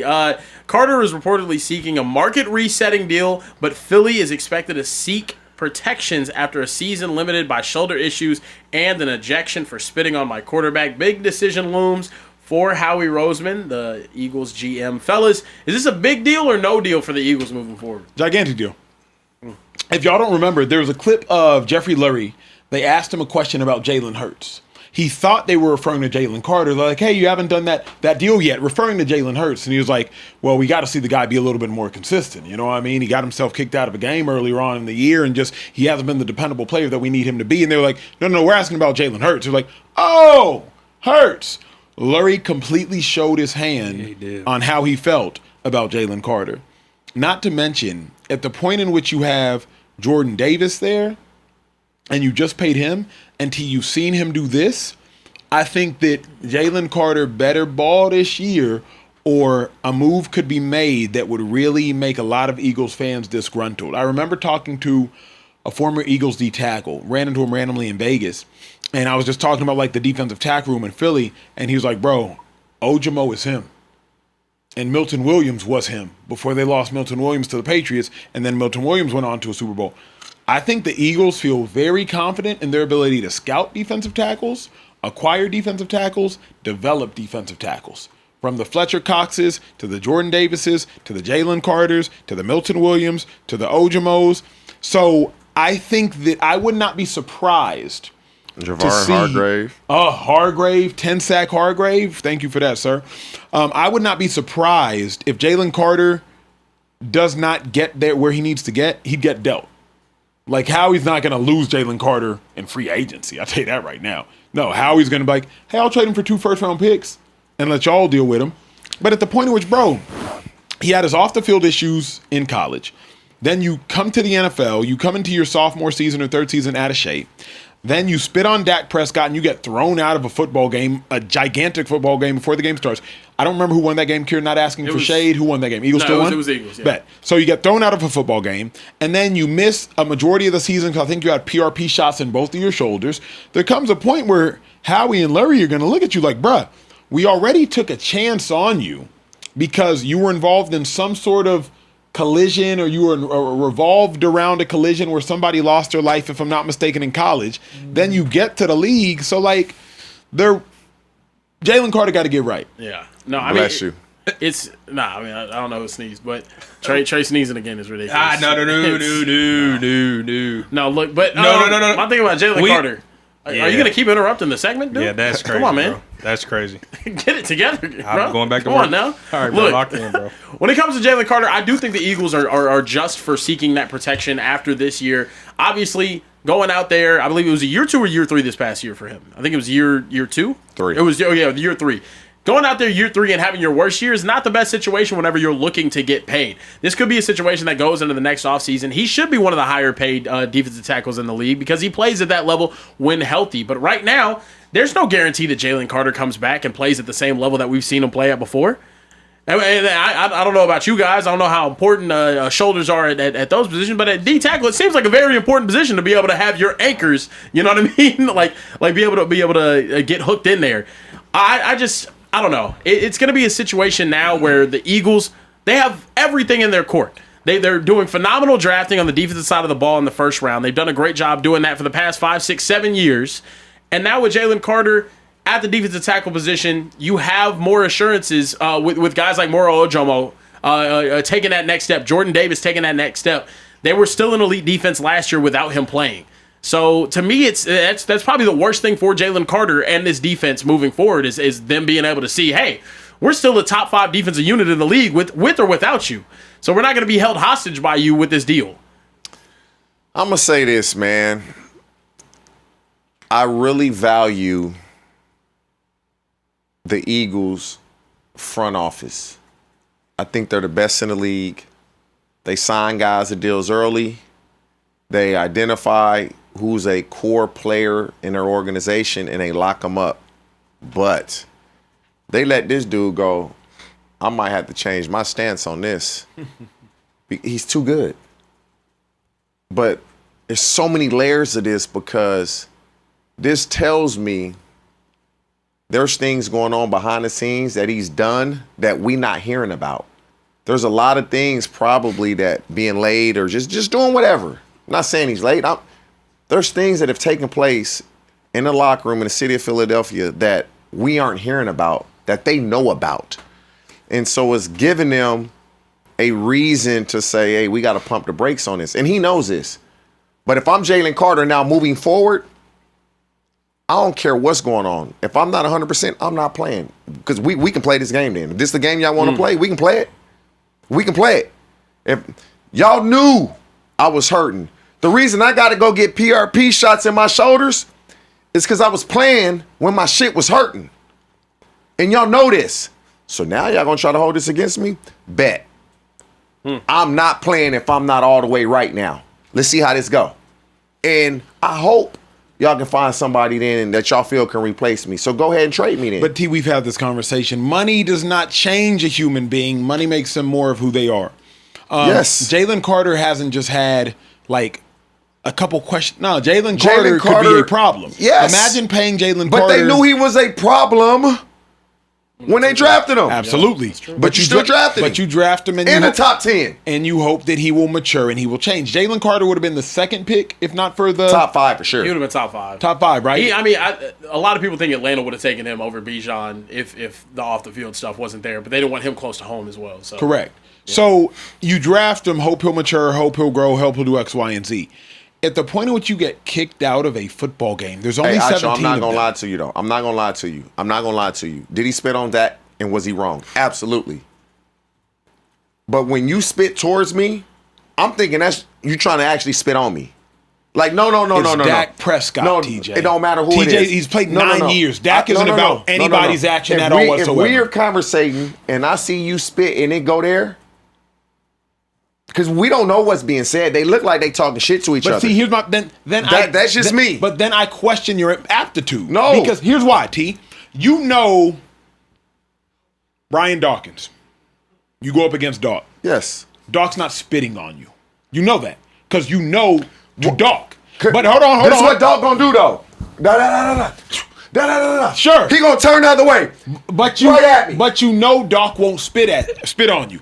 You go up against you play with Vontaze. Did you play with Vontaze? No. Okay, you go up against Vontaze. He might spit on you. There's an aptitude component here. You know who players are and you know who players aren't. If I hear Kieran say, I might think, oh, Kieran would never say that to me. That's not in Kieran's character. So what I'm saying is the Dak Prescott situation is just a microcosm of a macro issue. If you don't have the wherewithal to know this 9-year NFL veteran company man, but you're not even processing like that. Then that's the problem. You're not processing that. Did he just spit at me? Wrong. Absolutely, he was wrong. But to me, I don't see the Eagles. It don't matter what Jalen Carter does. They're not re-signing him. Really? They're not going to re-sign him. It doesn't matter what he does. He can stay healthy. You don't think they will? He will? Can play well. No. Because you think they would have already? They would have done it already. The Eagles are the best team in the league. When it comes to re-signing guys they want to re-sign. Think about this. They did the same thing with Jordan Davis. They said, "Hey, Jordan Davis, we not finna re-sign you to a long-term deal yet. We need to watch you ball." And you know why? Because they knew they had his teammate in college that let Jordan Davis, let him show that he can have some discipline and keep his weight down and play. Once he did that, it was like good. I really don't believe they're gonna re-sign Jalen Carter. The only thing for me, like realistically, if you think, and I'm not giving up 2 first-round picks for him. If a team does that, that GM need to be fired. if you think about the scheme, if you're the Eagles, you don't need Jalen Carter. You don't. A Vic Fangio 3-4 defense doesn't need Jalen Carter. It needs an elite outside backer. You That's need, what it needs. On 3rd and 2, you need Jalen Carter. Well, I'm saying you can get by with a elite edge rusher. Yeah, you can get by. You know what I'm saying? You can get by, but you ain't gonna be. The Eagles got the best roster. Jalen Carter not on that team. Them days of them having the best roster are numbered. He's that good. He's a difference maker. But the thing is, Vic Fangio's defense is predicated upon really good pieces, which they have. You already have Davis. You got Ojimo. You got Bond. You got Cooper. You got Quignon. So, I ain't talking about those guys in the back end. If you cannot pressure the quarterback, I don't care who you have on the back end. Yeah. If you cannot pressure the quarterback, the back end don't matter. That's facts. Because they going to get beat. Yeah. By these receivers. They going to get beat. You better pressure the quarterback. T don't care about the back end. Yeah, no. Back end gets beat, man. That's what he said. The back end's gonna get beat. If you can't apply pressure, then your back end is beat, brother. Absolutely. Look, We got any super chats before we move to the next topic, bro? Yeah, we do have some super chats. That was wild, Karen. Gabriel said, "Greetings, happy Father's Day to all the dads on the show. That's me, that's TJ, and that's Shady. Given the great sports story that JB and the Knicks, as football season approaches, who do you believe could receive similar nationwide glaze if they deliver a championship to their franchise, Dak or Josh Allen?" Oh, Dak Prescott. It's Dak, and it's Dak. For sure. It's Dak Prescott Cowboys. because of, well, yes, the Cowboys also, they'd be the biggest story to win a Super Bowl, but also him being like atrocious in the playoffs and then overcoming that to win, it'd be a huge story. So, Yeah. It's like the Sam Darnold being a huge story right now. Like but it'd be tenfold. amplified. Yeah. Time. Tenfold. Yeah, I know what that means. You know what exponential means? Bruh. Yeah. Yes, I know what that means. Jackson Dart. Yeah, they things to be a little too soon. And I don't know if they have the team. Ooh. Chicago Bears No, also. I'm He just be face of the saying, league. I'm saying like He be Both facing New the league. York. well, and because of what he's done from the political perspective in garnering that attention, like if Jackson Dart won, now Jackson Dart would get like wild. He's all the Trump he's teams covering finna win? all. He's Bro, covering shoot. all his bases. Yeah, like Jackson Dart he got New York on his side. He got that's crazy. Yeah. Trav Too Real said, "I do have a better super chat, but this one's personal. Acho, how you gonna answer super chats about bedroom experiences, all type of crazy stuff? I asked a football question and it's man, let's skip it. # free Trav. What was the football question? I don't know. Unless that was from a while ago. Unless he's talking about." He might be talking about this next. Maybe talking about this one. I'm curious on y'all's thoughts, but more so TJ because he's sensible. Damn. Start bench cut: Drake May, Caleb Williams, or Jaden Daniels. Interesting. I mean, it's really a more of a what have you done for me lately? Yeah. And I'm really cool with Jaden over the other two. I'm cool with Caleb, but I'm real cool with Jaden. Sure. But he was hurt last year. So Drake May, I'm starting him because he took his team to the Super Bowl. Yeah. I'm a bench Caleb and I'm a cut Jaden. But I'm sure that will change. This time next year. I like it. Yeah. He goes on to say also, why is Trey the only one with good music taste? Maybe he does deserve a Supermax deal after all. # wait, Trey. Did you cut Blueprint? No. What did you He's cut? cutting Drake. Take care. You cut. You're on crack. Yeah, that's why. I Also, didn't the even chat mind. disagrees with you. Hey. We dropped the poll. But we- Richard but- Not Trying was top. Take Care was second, and then last was Blueprint. Time out. But there was no. First of all, I didn't create that poll. Somebody in the back did. Rome, and it didn't specify like which one It's are you okay, cutting, though. which The one are you taking. percentages- the But the percentages was percent there. is right The percentage there. is right yeah. there. But it could have been percentage that they wanted cut. It could have been percentage that they wanted Man, they have started. 3 songs off of Blueprint right now. Okay, chat. Go ahead and I already respond to that. Because 3 songs off Blueprint. I said it earlier. Takeover. TJ said Song Cry. Never heard it. And Jigga That. How Takeover go? That's the Nas diss. Lame. Yeah, that ain't it. That's not Yeah, it. that ain't it. That ain't it. Kieran, you're actually pissing I me ain't off gonna lie. talking because you haven't listened. Oh, man. Because you I've can't heard say other that, disses, and then though. Nas came with what? Come on now. Yeah, no, Ether It was make crazy. you forget that whole song. No, Takeover actually is aged For the better than sake of Ether. time, people. It has aged better. Oh my God. Exolu said, right now, man. Uncough is crazy. Any given Sunday, DC4L said, Paige is what y'all think CC is. Let's not forget that Paige was the first Great White Hope. I don't know why people keep promoting CC who don't have a ceiling. Her ceiling is just logo threes. Paige ceiling is way higher than Caitlin's. Real Deal Really said, hey, Speakeasy, hope y'all doing fantastic. Got a question. Do you guys think Alex Freeman is passing the ball 51.5 times against Australia or Weston McKennie passing the ball 42.5 times? Hashtag, how about them Cowboys? That sounds like a prize picks question. Man, for real. Yeah. That does sound like a prize pick. I would take I'm going Fullerin. McKinney. Fullerin shots are at 3. I would like that more. Madigan's shots are at 3. Yeah. I don't know if he gets that's the as one. busy. I mean, he just had the greatest goal scoring performance of a U.S. player ever. Not goals. No, I mean, no, Just just shots. shots. It's at 3? It's a 3.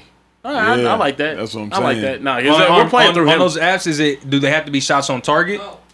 Oh, they don't? No, it's just shots. It's just shots in general. Yeah, no, that's a really solid line. Yeah. But Weston McKennie though, I'm going over on Weston. Weston's been, bro. People didn't give him enough credit. But Weston was actually really solid at Juventus this past year though too. Like they just weren't able to finish chances that he was creating, but he was delivering time and time again. Second time, let's keep it moving. Look, man, we got to keep the show pushing. It's time we talk about the Cleveland Browns quarterback battle. We didn't know it was a battle. We thought it wasn't a battle, but now it seems like it might be a battle.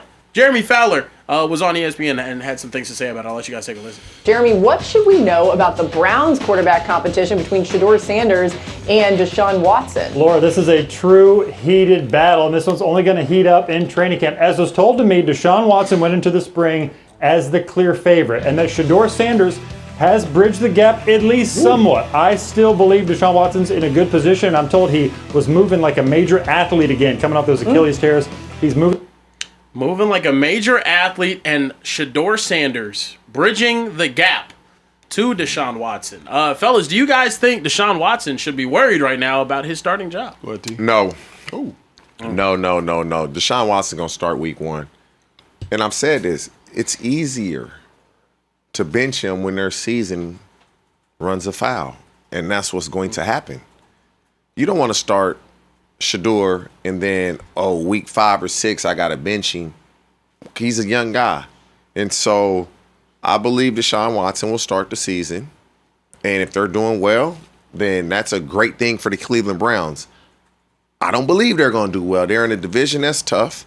And they just lost one of the best players in the National Football League on the other side of the ball in Myles Garrett. And so I just don't.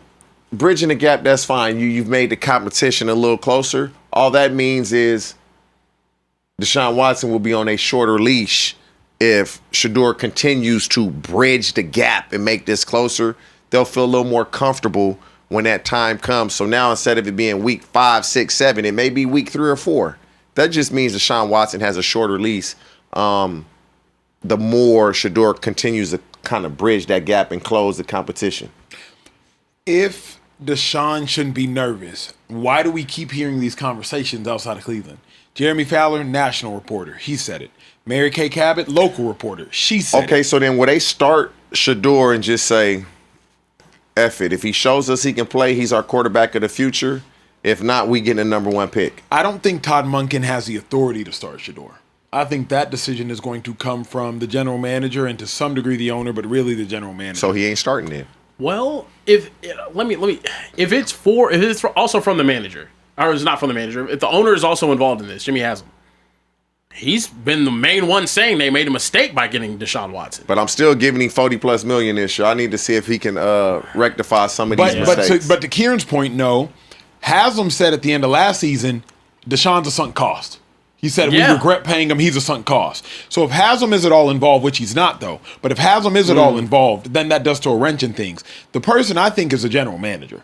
The general manager is the one that is involved with putting that roster together. I don't think you can he can't allow Shedeur to start because of A, Deshaun Watson's talent. B, it's not like Shedeur last year showed like, yo, we got to get him on the field immediately. He showed he needs to grow a little bit. So I don't know. If I'm Deshaun, I'm nervous only because like the world wants to see Shedeur. And then people succumb to that pressure. But it's up to me. It's really up to him. Because if he plays well, it don't matter who the world want to see. If he plays well. If they're losing games because of the defense and he's playing well, he's going to keep getting starts. Is it possible in your mind to play well when you're going out there with a rookie Casey Concepcion, a rookie Denzel Boston, and Jerry Jeudy? Well, obviously, the running game I love. Harold Fannin, who played well. Yeah. But, like, can you play well? What is well look Deshaun like? Watson cannot have these games where he not even throwing for 100 yards because that's what was going on. He's barely getting 120 yards passing. In the National Football League in today's game? But is it fair, and you played receiver, so it's a great question for you. Is it fair to compare well to a quarterback when the Browns probably clearly have the worst receiver room in the AFC North? Not even the NFL, just the North. T. Higgins, Jamar Chase, clear. DK Metcalf, And dude from the Pittman, Colts, Michael Pittman, clear. And then the amalgamation of Zay Flowers plus Mark Andrews plus Rashad Bateman, Jacoby Lane. Like the amalgamation of all those characters, still I would suggest accomplishments. It's not even close to have the worst receiver room. Accomplishments. So you telling the Q to be on the same page with two rookie receivers? But you look what Jerry Jeudy did 2 years ago when he had a quarterback throwing him the ball. It was like, oh, this is Jerry Jeudy that we thought we was going to see coming out of Bama. And so if he's giving them opportunity to make plays and they are making the plays, because Isaiah Bond, good player. we forget about how good he was in college and where he would have been drafted had the allegations not surfaced. He probably going to be second-round pick. And so the talent is there. The production hasn't been there because how can it be that nobody has really produced outside of Harold Fannin last year in the receiving game? And so it's possible that Deshaun Watson can it's just hard when your best season was 6 years ago. 6 years ago, 2020. To say, hey, I'm about to be him again. We've never seen it, but you never know. It would be the biggest anomaly in the history of sport. Maybe we've seen it from Tiger. For him to come back and For play at an athlete to play at the level Deshaun played at, There's only be one guy. bad for 6 years, and then come back and be good again. I can't think of a football player that's done it. I don't know can't think about of a being basketball bad, player. but George Foreman coming back winning but he was retired and he was retired. older. Now, but being bad and then coming, yes, I don't think we've I ever think- seen that. I know Let me who you're give you- thinking of, Kieran, but I don't think it relates. Go ahead. So Kurt Warner won 2 MVPs, won a Super Bowl. Then from 2002 until 2008 that he had a good year. So about that 6 year span, 1, 2, 3, 4, 5, 6. Yeah, about that 6 year span, he missed a bunch of games during that time. And in that 6 year span, I'm finding out right now what his stats were. In that 6 year span, 54 touchdowns, 47 interceptions, had a 13-29 record as a starter. It just wasn't the same and player. then went to Arizona. Then he went to Arizona, and then those last 2 years at Arizona, he ended up having a pretty solid season. Threw for 4,500 yards, 30 touchdowns, 14 interceptions, was top 10 in MVP voting, made a Pro Bowl, and went to the Super Bowl as well. So then, though, if we use context, you go to Arizona, you're playing with Larry Fitzgerald. I think you're playing with Anquan Bolden. Yes. Like, and young Anquan Bolden. Like, really getting busy Anquan Bolden. Yeah.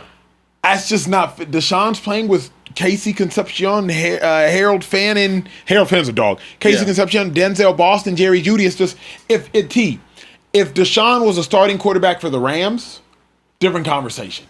Puka, McVay, Devontae. Lamar Jackson is flourishing the passing game with Baltimore. Todd Monken is the guy who's designed that. So let's see. Yeah. I mean, I'm optimistic, but that division is tough. It's just 6 years. You got to have such mental toughness to really come back from something like this. So he gonna show us what he made of. Yeah, I mean, we'll see. I just think it's a situation where you do have to ride it out, see what Deshaun. Not ride it out. Sorry, I was waiting for Trey to pause that one. You have to wait it out. You have to wait it out and see what Deshaun can give you. Yeah. There's nothing I can say now. That's just We've like been letting him off the hook. Yeah. Hey, I'm not drinking. Well, that's how the push-ups thing started.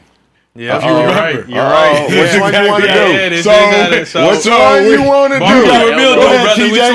Go ahead, get it closer to him so he can know what decision he makes. Go ahead and take this sip, or you gonna go ahead and hit the push-up. Bro, I believe you can hit push-ups, no problem. How many push-ups we talking? Just 10. Just the same 10 that we took. I'll hit him after the show. We got to keep the show. We got to keep the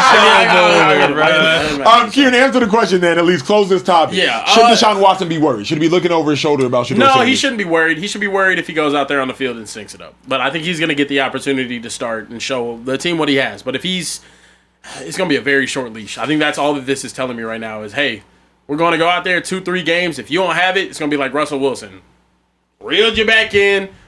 Go ahead and sit the bench. You're never starting in this league ever again. So let me ask y'all this. Because, TJ, I know you said, like, after 4 weeks, if he's not showing, pull him, get Shedeur in. What does he have to look like through those 4 weeks for them to start Shedeur? Like, let's say if they're 2-2 through 4 weeks, 61% completion percentage minimum. Okay. I need you at least throwing for 200 yards a game. I can't handle 136 yards a game, 108, 200 yards a game minimum. Yeah. Give me about through 4 weeks. How many TDs you need? 3 to 4, 1 pick, max. Okay. Maybe 2 pick. No, you're talking about wait, 3 to 4 weeks. No. I need at least 6 touchdowns, 1 to 2 picks. 6 touchdowns, 1 to 2 picks. I'm thinking 2 games. Yeah, you got to at least in 4 games, you got to at least have 6-7 touchdowns. If you're not doing that, then you got to go to the bench. Yeah. Hey, speaking of things, if you're not doing, you got to go to the bench. If you've yet to subscribe to the show, what are we doing? What are you doing? We got over 3,000 people in the building. It's our last show of the week. Y'all know we are here 5 days a week. We do not ask y'all for much. If we've made you laugh, made you smile, if we've given you maybe 15 to 20 minutes of an escape during the course of this arduous week, we appreciate you. So please show the appreciation by hitting the subscribe button, hit the like button after that. It pushes us further into the algorithm. More people can see the show. So again, we do not ask y'all for much. We ask y'all to enjoy the show. We ask y'all to laugh. But more than anything, hit the subscribe button. Show us some love. We can continue to pour into y'all. Just continue to make y'all laugh and supply y'all with relatively free entertainment 5 nights a week, 240 shows a year, 2 hours a show. So don't ask y'all for much. This is what we will consistently ask y'all for. Trey's going to read some super chats. We have one more topic to get to, 20 minutes of show for the week. And then that's it. We'll see y'all again on Sunday. Trey, some super chats, sir. Appreciate it. Arduous, Kieran. That means like requiring a lot of effort or energy, endurance, things you lack severely. Height. Just wanted to riding the rides at Six Flags. Being able to touch rim, things that you lack. Listen, man, kicking off this round of super chats with Bryson Campbell said that Purdy Evans combo is going to be elite this season. This is the Niners' last chance for a run. They're going further than the Cowgirls' Mariah Bear. Also, what do you think about the 49ers' high interest in Crosby? Is he worth going all in for? Wow. I think y'all should have a high interest in keeping your players healthy throughout the season. I think y'all should have a high interest in just I don't know that losers. Max Crosby would be amazing though. They would have the craziest white tandem of edge rushers. That is true. Keeping it moving, official K-Jack said TJ said something a few episodes that still bothers me. What'd I say? He said the Rams will easily put up 24 on the Texans defense. The Rams couldn't even put up more than 14 last season. Will Anderson, Depoy, incoming, #pay Trey. I don't know if it's going to be easily, but the Rams are scoring. Yeah. They may not be easy. The Texans defense is going to be the best in the league. Yeah. It won't be easily, but they're going to put up some points. Okay. That's fair. Bradley Matthews sent us 2 super chats and said, first, what's up, fellas? Been watching for a minute. Shout out to the people in the back. Hey. Everybody except Rome. TJ, who would you like to have as your quarterback? Mahomes, Josh Allen, or Stafford? Oh. Who y'all think I'm going to say? I think Stafford. you're going to say Stafford. Patrick Mahomes. He wants to do is throw it on time. I'm gonna say Matthew Stafford Yeah. because I'm a timing guy. Where I gotta be when you hit that fifth step, that third, I'm gonna be there. And I know you ain't running. Let's go. Yeah, I'm you don't going need with some guy in the Matthew back Stafford. scrambling, holding on to the ball. Yeah, that makes sense. Acho, which athlete had the bigger global impact, Jordan, Messi, or Bolt? Global. Wow. Global impact. We can automatically eliminate Usain Bolt. Yeah. Automatically eliminate him. So I think it's clear though. It's for sure not clear. It's definitely clear. It's clear. Impact clear. is clear. It's clear. Well known, all these other things. Impact makes it unclear. It's clear. No. Global fame is clear. Impact makes it It's unclear. clear. No, impact is clear. It's not Yeah. clear. It not is clear. Impact. For me, it as is. as a soccer fan, it's very clear. Here's why impact. Let me tell you. Who do you think I'm saying it is? I think you're saying Messi. Jordan. I'm saying Jordan. Yeah. It's Jordan. Oh, It's yeah. Jordan. Yeah. Global impact Yeah, is clear. it's Jordan. That is clear. It's All right, Jordan. bet. Yeah. Okay. Yeah. Bet Now we good. Messi's awesome, but like Messi's not selling his Adidas off the racks right now. No. Like Yeah. they're dope. No. They're They great. ain't Don't get me fighting wrong. and shooting you over. Yeah, that's what I'm saying. Like Yeah. Jordan has a global Paris Saint-Germain, one of the Champions League. They have Jordan kits. Yeah. I'm sorry, there's no Messi kits out there. We're never gonna see something like Jordan Impact, again. yeah. Impact is Jordan. Bradley Matthews then said, "What's up, fellas? Been watching for a minute. Shout out to people in the back. This is the same thing. Don't send me double super chats, guys, in the back. Yeah, see, producer Rome. Yep. I blame producer Rome. Enrique 3575 said, "How is it Shady wants the fighter to be held accountable for what he said about Michelle Obama, but when it comes to football players, he doesn't believe they should be punished for off the field issues." Take that up with Shady on Sunday. King Drewski, one of our resident comedians, said, "Yo, what up, Emmanuel Buckney Do?" Buckney Do is crazy. Buckney Do, Buckney Do. Acho, Tiki, Husmanzada, 401k Bear, and Social Forehead. Social forehead. I'm not gonna lie, you have been ducking the forehead smoke. I have. recently. Yeah. Has he? Yeah. Yeah, No, it's been hats and beanies all But that's day. because I'm growing the sides sides up. up. Yeah. But I'm getting braided next week. Y'all see the weekend. There we go. Yeah, Okay. it's been a while. Just showing some love. Keep up the black excellence. K Crazy 215 says, "Since you were blasphemous yesterday." Luke Kuechly is a god. Yeah. That was no. wild. That was wild. Not close is beyond wild. I'll give you one last chance. Start bench cut. Patrick Willis, Junior Seau, or Brian Urlacher. Urlacher's getting cut. Whoa. Whoa, over Seau. Urlacher's getting cut because he be in my DMs on some racist stuff. Oh, great. Whoa, Cut him. Yeah. He's that's I easy. know getting, Urlacher's getting cut. Wait, he be on racist stuff? Yeah. Ain't no way. Swear. Ain't no way. Swear. He got a black son. I can't make it up. That don't mean nothing. I know some people with some. He got a black son. That don't mean a damn And we had the thing. same agent. I had to get Did he his adopt number. it? I had to get his number Don't one time. matter. Agent, Wait, like, did he adopt the black son, Bro, or did he have the Brian black son? Urlacher has Don't a matter. black son. just does because you not like matter. black women don't mean you like. Hello. Urlacher's The getting adopted cut. versus not, it matters. I don't know. Seau was amazing. Willis is amazing. I'm going to say Seau because of when Seau played and how Seau You gonna cut who? bench is getting Pat. Oh. Pat Willis is getting benched. Yeah, Seau was crazy crazy good. Junior Seau was better. And when he did it, too. You know what I mean? Like, Seau was amazing, bro. Yeah. Like, Navarro Bowman wasn't as good as Pat, obviously, but, like, Navarro Bowman was, like, right there. Seau clears. Otherworldly. Yeah. Say that instead of a god. Thank you. Central Cast said, "Can we talk about how the Niners are thinking about getting Max Crosby? If we do, it might be scary." And Trey, I got the video of Acho getting a sack. Of course you did, because you're a creep. Rico Fox said, "I don't know if anyone brought it up. I don't know how everyone just glossed over Carebear rubbing his nips 2 episodes ago." What? LMAO, love Yeah. you guys, go Birds. What happened? I don't know. They said Apparently, I rubbed my nipples 2 episodes ago. I guess so. Hey, I Central definitely did. Cast, I'm sorry that I definitely did. Nobody caught it. Central Cast, go find that, please. Yeah, We need that. Producer Rome wants that in the back. Listen, 2 more, and we got to keep it moving. Chris Moore said, "Much love to you fellas. Enjoying the show at work, hiding in the bathroom, wondering who the heck keeps dumping ashes in the toilet. Man. Where do you work?" Wow. That's Yeah, I don't- wild. Yeah. What the Jermaine hell's Miller, happening 6358, said the Cowboys ain't doing shit against the Ravens. Oh, wow. Hashtag Ravens flock, and I'll put my money where my mouth is, the same way Kieran puts food where his is. Hold on. Whoever owes us $200, did they pay up? No, never. Ralph is not paid. See, and y'all wanted me to do push-ups for $200 with these untrustworthy. Shady offered you 1,000. That's different, bro. Shady offered me 1,000 to do 25. No, it wasn't 25. No, it wasn't. 20. Was it 20? It was. Shady's was at 12. It was 12. Bro, Shady's was at 12. I tough. cannot believe he didn't That's do them 12 tough, bro. push-ups. That is unreal, bro. That's unreal. I could do 10 push-ups, bro. You could do 12 for I could do 12 push-ups. 1,000? 1,000. I Yeah, didn't know I You could at figure that it point, out. though. You figure it out. Sometimes you got to see figure it it to out. believe it. That's I was free thinking money. the other That's free day, money. like, could TJ out push up me? And then I was like, Nah. How many you doing? I'm doing 50, but I know I'm doing 50. I 'Cause I've know done I'm doing 50. So then I was like, I don't know. So TJ then, might. so then I was like, do you do this? Do you go like push up for push up and just see who taps first? It's like, hey, 10, he got to do 10. 15, he got to do 15. 2, he got to do 2. 5, he got to do 5. And just eventually somebody's going to I'm doing 50.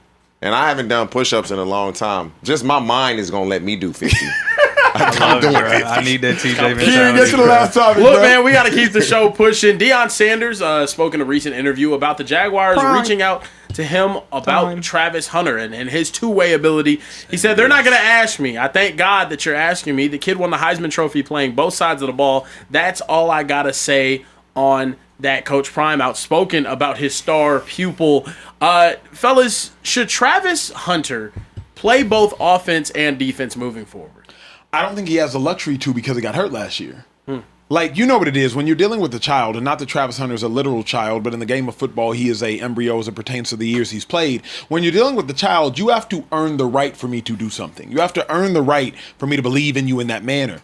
Well, Travis, we allowed you to play both ways, and unfortunately, you got hurt. And it wasn't like if I'm not mistaken, T, I don't think it was a contact injury. It wasn't like he got rolled Almost up like on. a wear and tear. Correct. It almost felt a little bit like a wear and tear injury. I had MCL, meniscus. I know way too much about knee injuries. What you don't want to do is start getting rid of the cartilage in Travis Hunter's knee in his first and second year in the National Football League. So while you can't necessarily question Deion Sanders based upon his experience, this NFL is different than the NFL Deion played in, number one. Number two, there aren't no teams like Kansas in the NFL. In the NFL, I watched Travis Hunter be able to take whole series off. Kieran, you know, you watch college football as well as anybody. Yeah. I was able to watch Travis Hunter take series off, sometimes take quarters off. You played a team like Kansas, I think they ran the ball 46 times in that game. Travis Hunter, you can all but take the game off from a coverage perspective. You're not even supposed to show up in games like that. That's not the NFL. Especially not when you're a DB in the AFC. You got to see Jamar Chase. You got to see Nico Collins. Like, you got to see bona fide dudes. I think it would be negligent to try to utilize Travis Hunter both ways. Now, should he have a package T on offense, 12 plays? Absolutely. 16 plays? Sure. Give me a now screen. Let him run a reverse. Let him run a ghost reverse. Draw the defense's eyes. Have him be the receiver that runs it down. You run a post and go. You know, pump and go. Like, I would use him as a decoy 50% of the time on offense, get him the ball 50% of the time. I'd give him 12 plays, give him 6 touches, keep it pushing. He should play offense and defense. The question is, how many snaps on one side of the ball? You're not going to exclusively play all the snaps on defense, the majority of the snaps on offense, or vice versa, all the snaps on offense and the majority of snaps. That's just not going to happen. The players are too good. The reason he went both ways exclusively at Colorado is because there was nobody else nowhere near as good as him on either side. That's not the case in the NFL. They may not be as good as him as a corner, but it's somewhat close. They may not be as good as him as a receiver, but it's somewhat close. It's not like that in college. He was clearly better than everybody else. And if I'm Travis Hunter, because of the way my rookie season went, I don't know if I would want to play every single snap possible on both sides of the ball. I'm trying to play as long as I can, because the longer I play, the more money I make, the more impact I can make on this game for my legacy. You play 5-6 years, it's going to be, man, you remember that kid, Travis Hunter, that played at Colorado, that came into the league, wanted to go both ways. And so you don't want to start having these lower body injuries. Luckily for me, I never really had a knee problem when I was playing. Still, my knees feel fine. I don't know how it feels to retire and now you limping and you can barely move around. I hope, knock on wood, that never happens to me. But this will be best for Travis Hunter if you start on defense, you play 18 to 22 snaps max on offense or vice versa. Is Travis Hunter a special wide receiver? Special. I haven't seen enough. You don't know. Because if he would have played in the SEC or the Big Ten and did all that, I'm saying, I don't know. I'm playing, if I'm him, I want to play receiver exclusively, corner part-time. Why? Because he's a special corner. I know that. I just feel like the plays that I seen him make with the ball in the air as a receiver, like just diving over dudes and you can't teach that. Yeah. Like he just has that. At corner, he has natural instincts, but he also takes chances he probably shouldn't take. You can't do that in the league. You can do that in college. I want to jump in here because I'll tell you, I hate this conversation and I hate that we're having this already in year 2. Travis Hunter missed a large portion of his second season in college football after taking that hit against Colorado State. Missed, I think it was like 4 or 5 games, right? Still came back, balled out, won the Heisman Trophy the next year. Injuries are a part of the game. I understand it was a scary injury, and we don't see players play that many snaps in the NFL, right? My question is, if you're the Jacksonville Jags, why do you take him number 2 overall to not give him a real chance? And also, I absolutely hate package players on offense, especially at the NFL. You come into the game, what do we feel as a defense? Oh, the play is centered around this guy. He's only in for what, 8, 9, 10 snaps in the entire game. Make him the third receiver then. That's what I'm saying. Make him the third receiver. I think he should be the third receiver. You have him on a rookie contract right now, and you should be playing him. Play him. You're also your offense seems to be taking another step with Liam Cohen. Trevor Lawrence seems to be finding his stride, especially at the late end of last year. Why are we acting like he just can't go out there and do it? And that to me is the frustrating part, though, too. You mentioned it, TJ. He has incredible ball skills. He does. Incredible, not normal, like top tier wide receiver ball skills. Whenever the way he can attack the ball in the air, the way he's athletic and capable of getting open. Now, is he the most refined? No, but from an athleticism standpoint, from a ball tracking standpoint, from a ball skill standpoint, he's elite. Here's the problem, though, Kieran. I'm gonna give it an analogy for him. Recently went to Bali. Mm-hmm. And if you've ever gone to Bali, they say there's something called Bali belly. You can get sick if you go to Bali, right? Don't eat this, don't eat that, don't eat this. But if you go to Bali, the food look good. I want to eat the food. First night, I eat maybe some fresh fruit, whatever it is, but they wash it in however way they wash it. Sit. You want to know what I'm not doing again? I'm not eating that fruit anymore. Not eating that fruit no more. Why? Because somebody had already put it in my ear, hey, there's a risk that is associated with this potentially. So the moment you receive the damage from that potential risk, I'm good. It didn't keep me from going to Bali, but I was told about the risk. Now, day one, risk, we're good. I drafted Travis Hunter. I was told, hey, there's a risk if you play him both ways. He might get injured. The moment I've now received the damage of that risk, you know what, bruh? I'm good. It's not going to keep me from drafting Travis Hunter, but we were all told about the risk of him playing both ways. And it happened quick. If it happened year 2, Kieran, that's different. But you don't get a second chance at the first impression, and the first impression is a lasting impression. Bro, it happened quick. And also, it's not like a whole bunch of dudes last year, top picks. We saw them at least play. So if you see the number 2 pick get hurt. And the Jags had a good season. They could have used him. Correct. Absolutely. I'm just not giving up on a guy that I took number 2 We're not giving overall. up on him. No, but I think you are. If you're saying I only want you playing on the defensive side of the ball and I want you running a package for 6 plays a game on offense, you're giving up on the idea of him being a two-way player. Here's why not. And I'm not for that. Let me speak to this, and let me speak to you on this because you'll get this one. Kevontae Turpin makes an impact on the Cowboys offense. Absolutely. He got packages. He is not a receiver. Of course. Kevontae Turpin probably plays 8 to 12 plays a game, and he makes an impact. Mm-hmm. That's how I see them using Travis Hunter. And Kevontae Turpin was a UFL player. Sure. Not someone that you use second overall draft capital on. He is going to be a all-pro in my mind defensive back, cornerback. But can you still make a Kevontae Turpin caliber impact on offense? Can you take a reverse 42 yards? My thing is, okay, can you take a now screen 50 yards? Acho, you mentioned the risk, right? And they drafted him with knowing the risk. As soon as it might flare its ugly head, you already knew you were taking the risk. So why not see it through? Why not see it through? On the off chance, hold on. I'll say this. I'll say this, right? The only player comparable to him, right? Shohei Ohtani. When Shohei Ohtani got in the league, he was not pitching well. He actually had Tommy John surgery. Statistically, it's shown if you have more than one Tommy John surgery, you are cooked. Your career is done. Right now, he's leading the MLB in ERA, and he has the highest OPS in the entire National League. Do you think the Angels wanted to give up on that what's deemed, what's labeled a generational prospect after one mishap? No, I took the risk on you. I'm going to see it through. My thing is let Travis Hunter do it. I want to see if he can do it. See, Kieran, what you're not weighing in my mind is the cost.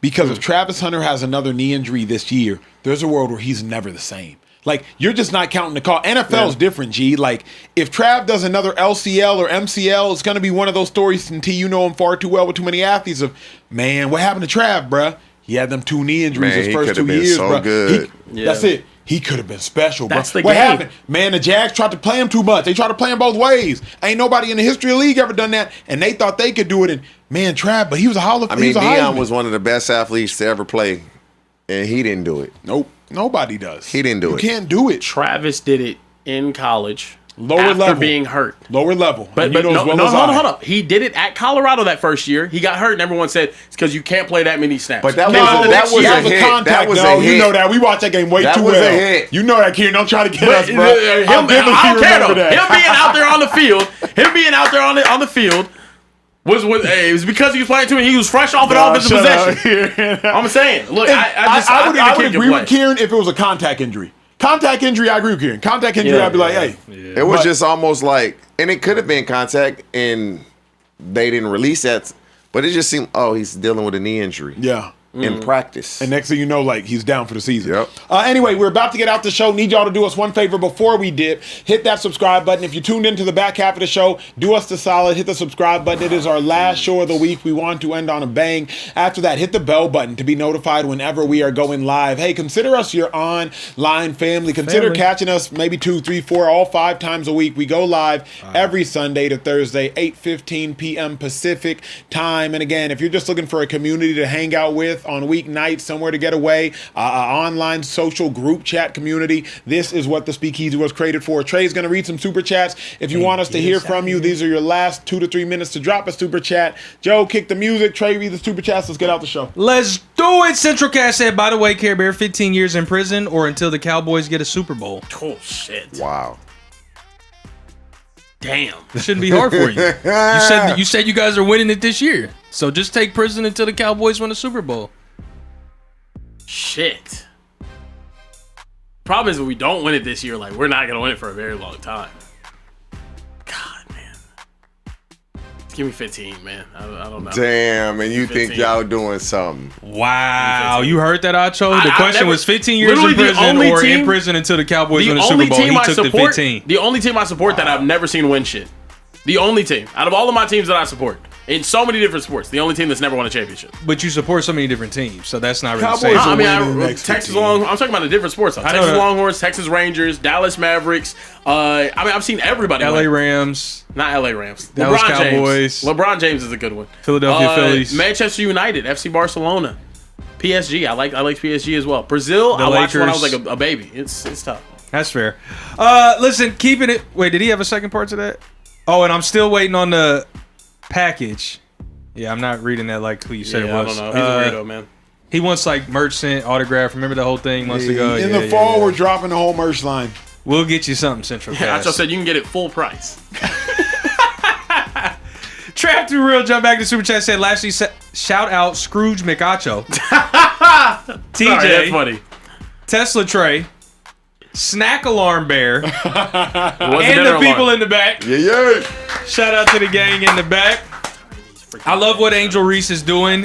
She just needs to be efficient. Care Bear, can I get a freeze the world? Iceman, baby, why are you so cold? Freeze the world! Freeze the world! All right, enough of that because, real quickly, speaking of Tesla Trey, Kieran, as little brothers tend to do, follow his big brother's footsteps and went and bought him a Tesla. Now, hold on. No, let me finish. Because he is big dog and gets paid the big bucks. So he got the performance. Yeah. However, he My car wanted to nicer show than off yours, to his big bro. faster You than know, yours. when you got your bro you pull got up to the the big game, you dog like, bro, Tesla. watch, Come I'm on about to do this. I So got a he was spaceship. like, Trey, get in the car with him. Get in the car. I get in the car with him, and you won't believe what's playing. Michael Jackson. Michael Joseph Michael Jackson tough though. Jackson. It was tough. So cut all that Drake slander out. I mean, all that Michael Jackson slander out, and Oh, all who that slandered Drake Mike? blazing, Mike's bro. nice. Playing MJ in the car as soon as I got in. was a Devon good Matthews song. said, "My favorite from the collection is the Green Ombre 36. My favorite watch has to be my Speedmaster Dream Watch, a rose gold royal." Hey, Man, I what do is that? I do have a question That though for green y'all. He got that paper. I'm looking to He actually got get a that watch paper. though. I want to get a watch. Actually, I think I'm gonna get He myself one got for my that birthday. paper. Keep What that, would y'all recommend that- I get as a starter watch? that fitness. Keep that fitness watch on. I mean, I have the Whoop. The Whoop is not I know what going I'm saying, anywhere right now. but wear that for a while. I'm gonna tell You've you. got a right ways now. to go. Let me look which one. I'm gonna tell you right now.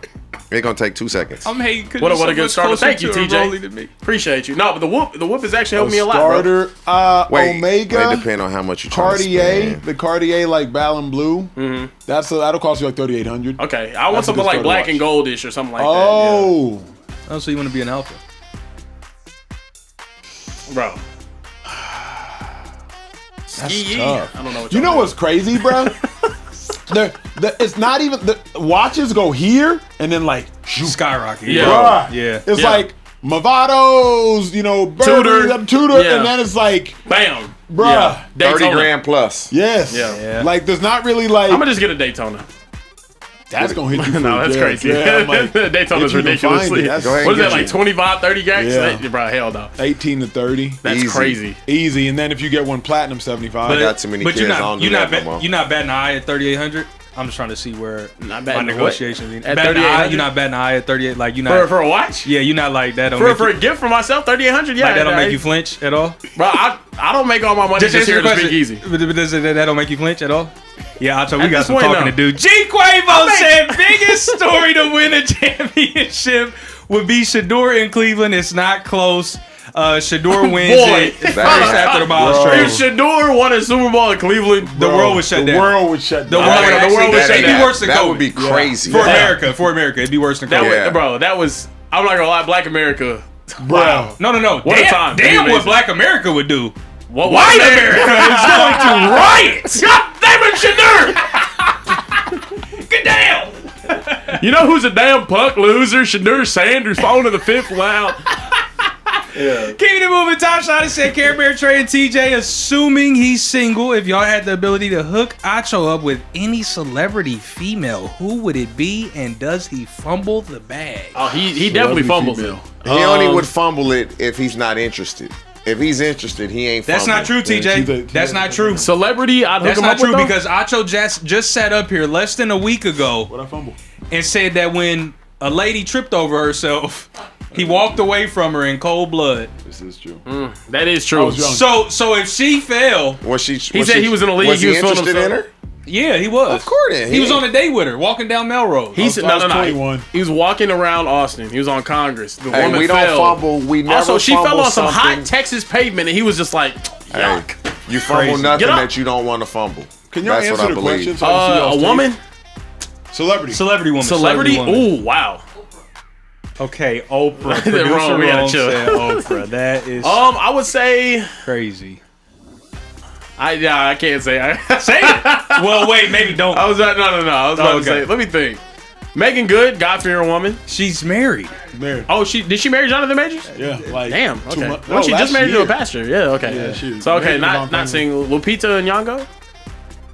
I Is she like married? that. Yeah. I don't think Lupita's attractive, but like why she seems why you kind. gotta say Lupita though? Wow. There's nothing wrong with Lupita. She's why a not? 'Cause beautiful they young African. woman. But Yeah. but why? Just because he's African don't mean he gotta Absolutely. have an Yeah. African. No, that's In the fact- whole reason why I said it. Absolutely. Yeah. I'm not fact, gonna lie. No, I definitely use The more yeah. conversations you have with Acho, No, yeah, that's true. Let me think. I like Celebrity Lupita. woman. I like Lupita. Yeah. That's You can just solve it. the Neil Long problem. oh, Neil Long's not Yeah, bad. Neil Long, yeah. Neil Long is bad. She got said some she- my age, but Yeah. She says she's looking for a young bull to. and Nia Hoist her Long was legs with the up. Nigerian. Wow. She likes Nigerians. Ime. Ime's a Nigerian. Oh, okay. Udoka. All right. That's a good Oh answer. yeah, she was with Ime Udoka. Good answer. That's crazy. Yuck. Victor Diaz 07 said, did y'all see that Canadian player get his leg broken today? Oh. That was insane. Bro, Also, yeah, Mexico bro, has yeah. booked a Conan, ticket to sorry the next about it, round. Let's man. go. Bro, That was rough. Am I tripping, or is Isaiah likely being underutilized and should be out wide? No, he's fine. He in the league and he just got paid. No. Cool. LXO, we said I just made it to the show, man. I'm pissed. Long day in the shop, but I appreciate y'all in the Speakeasy, man, and everyone in the back. But what up, T? Good to see you back, homie. Just want to show TJ some love. G Quavo jumped in another super chat and said, "What's up, Speakeasy? Bench star cut. Josh Gordon, Mike Evans, or Cooper Kupp for 1 year." Josh Gordon. Josh Gordon starting. Mike Evans. Yeah. Cooper Kupp. Cooper Kupp's getting cut. Mike Evans getting benched. Ooh. For Wait, 1 prime year? For prime? 1 year. I'm don't let going- this Cooper Kupp nonsense fool you. Josh Gordon is starting. No, Josh Gordon's starting. Josh Gordon is starting. I'm cutting Mike. Don't let that triple crown respectfully. Triple crown. Hold on, Josh I let the Gordon. Triple Crown fool me. Triple crown. Cooper Kupp was like that when he was younger, man. Nah, He was like that at Eastern yeah, Washington. I agree with Acho on that one. Cutting Cooper. Yeah. Yeah, that's crazy. Bro, Josh Gordon just couldn't get out Josh his own Gordon's way. starting.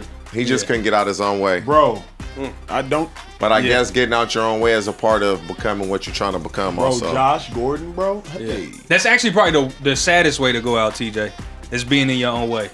If something else stops you, injury, somebody, family, whatever. Because in about DeMar 7-8 more like, years, he's going to something have like that happens, crazy cool. regret if he doesn't have it already. Yeah. Josh Gordon was amazing, bro. Bless you. Whoa! 2 in 1 show? What the hell? We're Can not we in the get segment out right now. Can we get out the We're damn not in the show segment. without you sneezing? We're not in the segment. Like, if I get beat up by a little dust, cool. I'm 180, you know what I mean? 5'10". You let it happen while we're in segments, though. You're Yeah. 6'2". You let it happen in You segments. just did it during the segment, and now at the I'm end of the 6'3", by the segment. way. Yeah, then Dust shouldn't be able to control you. Don't lower me and try to get closer to your height. You're 6'2". You're Like, 5'8". but here's the thing. I can see your breeze moving Trey. Exactly. A little sneeze could move him. Not phase. Dust should not be able to move you No, it off your shouldn't phase spot. you. Dust phase just Yeah. Dust- Acho just- does vocal exercises before every show, blowing as hard as he can through a straw because he has weak, frail-built vocal cords. Just wanted to put that out there. His larynx is just... TJ, the only real one in here, man. Last one, who better to end the week than Top Top Shotter, baby. Shotter? Top Shotter Shotter, said, what up, man? Carebear said he's definitely stronger than Trey. I don't know. Trey looked like he got that grown man dad strength. I'm willing to bet $100 super chat on Trey. And yes, Acho, I pay my bets. If what? in So real what time. are they doing? A What are we push-up contest? Wait, Yeah, I don't what- know. Are we doing I'm it? pushing 300 pounds. He's Somebody pushing did. one- Somebody 40? did I don't know what he's say. pushing. Somebody did say bench pressing percentage of our body weight. We could just lift weight. Arm wrestle's not fair. He's got. You bench your weight, he bench his weight. Or not you benching- just He's do not push-up. benching his weight. I can't bench my weight. No, I'm not. I know. I'm not What throwing you up that bench much. yours? Bro, I'm like No, not right now. I couldn't just get You under can the. bench that. No. Nah, I can't. 180. Get that No, up I'm right not putting 180 Nah. on the. I'm getting now. I can't get that up right I now. just said I'm getting a Not right 315 now. by the end And of I got, July. I got able an to- injured shoulder too. My shoulder's trash. So who? I'm my left whooping shoulder. you right now. Then, yeah. Dang. I'm Nah, not. yeah. I would be disappointed if I wasn't stronger. I would still bench a higher percentage of body weight though. I'm think. not convinced. Body weight? I've been in the gym like actively for the last 12 weeks though. Like I've been 'Cause- lifting for 12 weeks. Can straight. you I don't know. bench 125? Can you Yeah. get to Hell Yeah. 120. That's yeah. disrespect. That's, But and now he that's, got and back that's over. a significant. That's a significant That's part of six- my I'm body going- weight. I'm going 66%. That's 66%. Yeah, Oh I'm yeah, trying that's. to go I don't Trey, do what math you well. weigh? Like 170? Last time I got on the scale was 183. So I'm trying to go 183. 2/3. Two Like he thirds. can get to 2/3 of his. Yeah. So that's why I'm like, can he get to 2/3 of his? Yeah. Okay. But he said he can't. Wait, what's 2/3 of Kieran's body weight? 2/3 of mine is like one. roughly 200. Yeah, almost 200. Yeah. Yeah. So that's what I'm saying. Oh yeah, I think he if could we bench threw it, it was 200. like Yeah, what? yeah, he could I bench could 200. throw 200. Just rep it out. If it was You like rep what, it out. 195 versus. That's more endurance than What's anything, his? though. 195 versus 125. How many reps of 125 can you get? That's gonna be heavy for you. You can't do a plate 20. right now. A plate. A plate's two. Dog, at least 245. I haven't lifted all year, so Yeah, that's what I'm saying. yeah. I think at the beginning of the year, yes. Right now, I've been active you in have the been gym. killing it Every 4 all days, year. I'm hitting chest. Yeah. Like I'm Gym. I'm actually in the gym right now. Dang, he might get you then. He might. Yeah, might get I you. think right Bam, now I top get him. If shotter. you locked in for the rest of the summer, it might be a competition. Yeah. But yeah, I might don't do know that right just now. to prove you wrong. But yeah. also, I do have dad strength.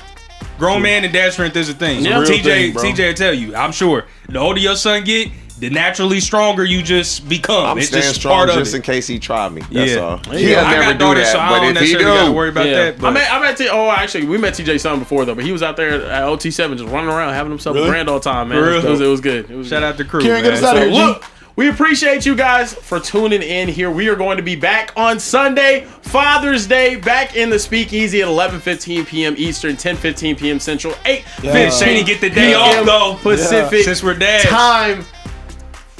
Oh yeah, Trey, it's just gonna be me and Acho apparently, I guess. Like hell. Never mind.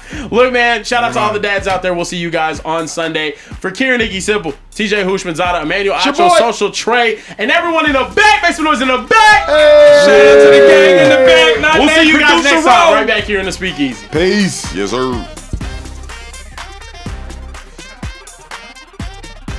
The Saurus Maximus. Verbal gymnastics. That's hilarious. Wait, I forgot to call for the Kieran picture, the nipple pic.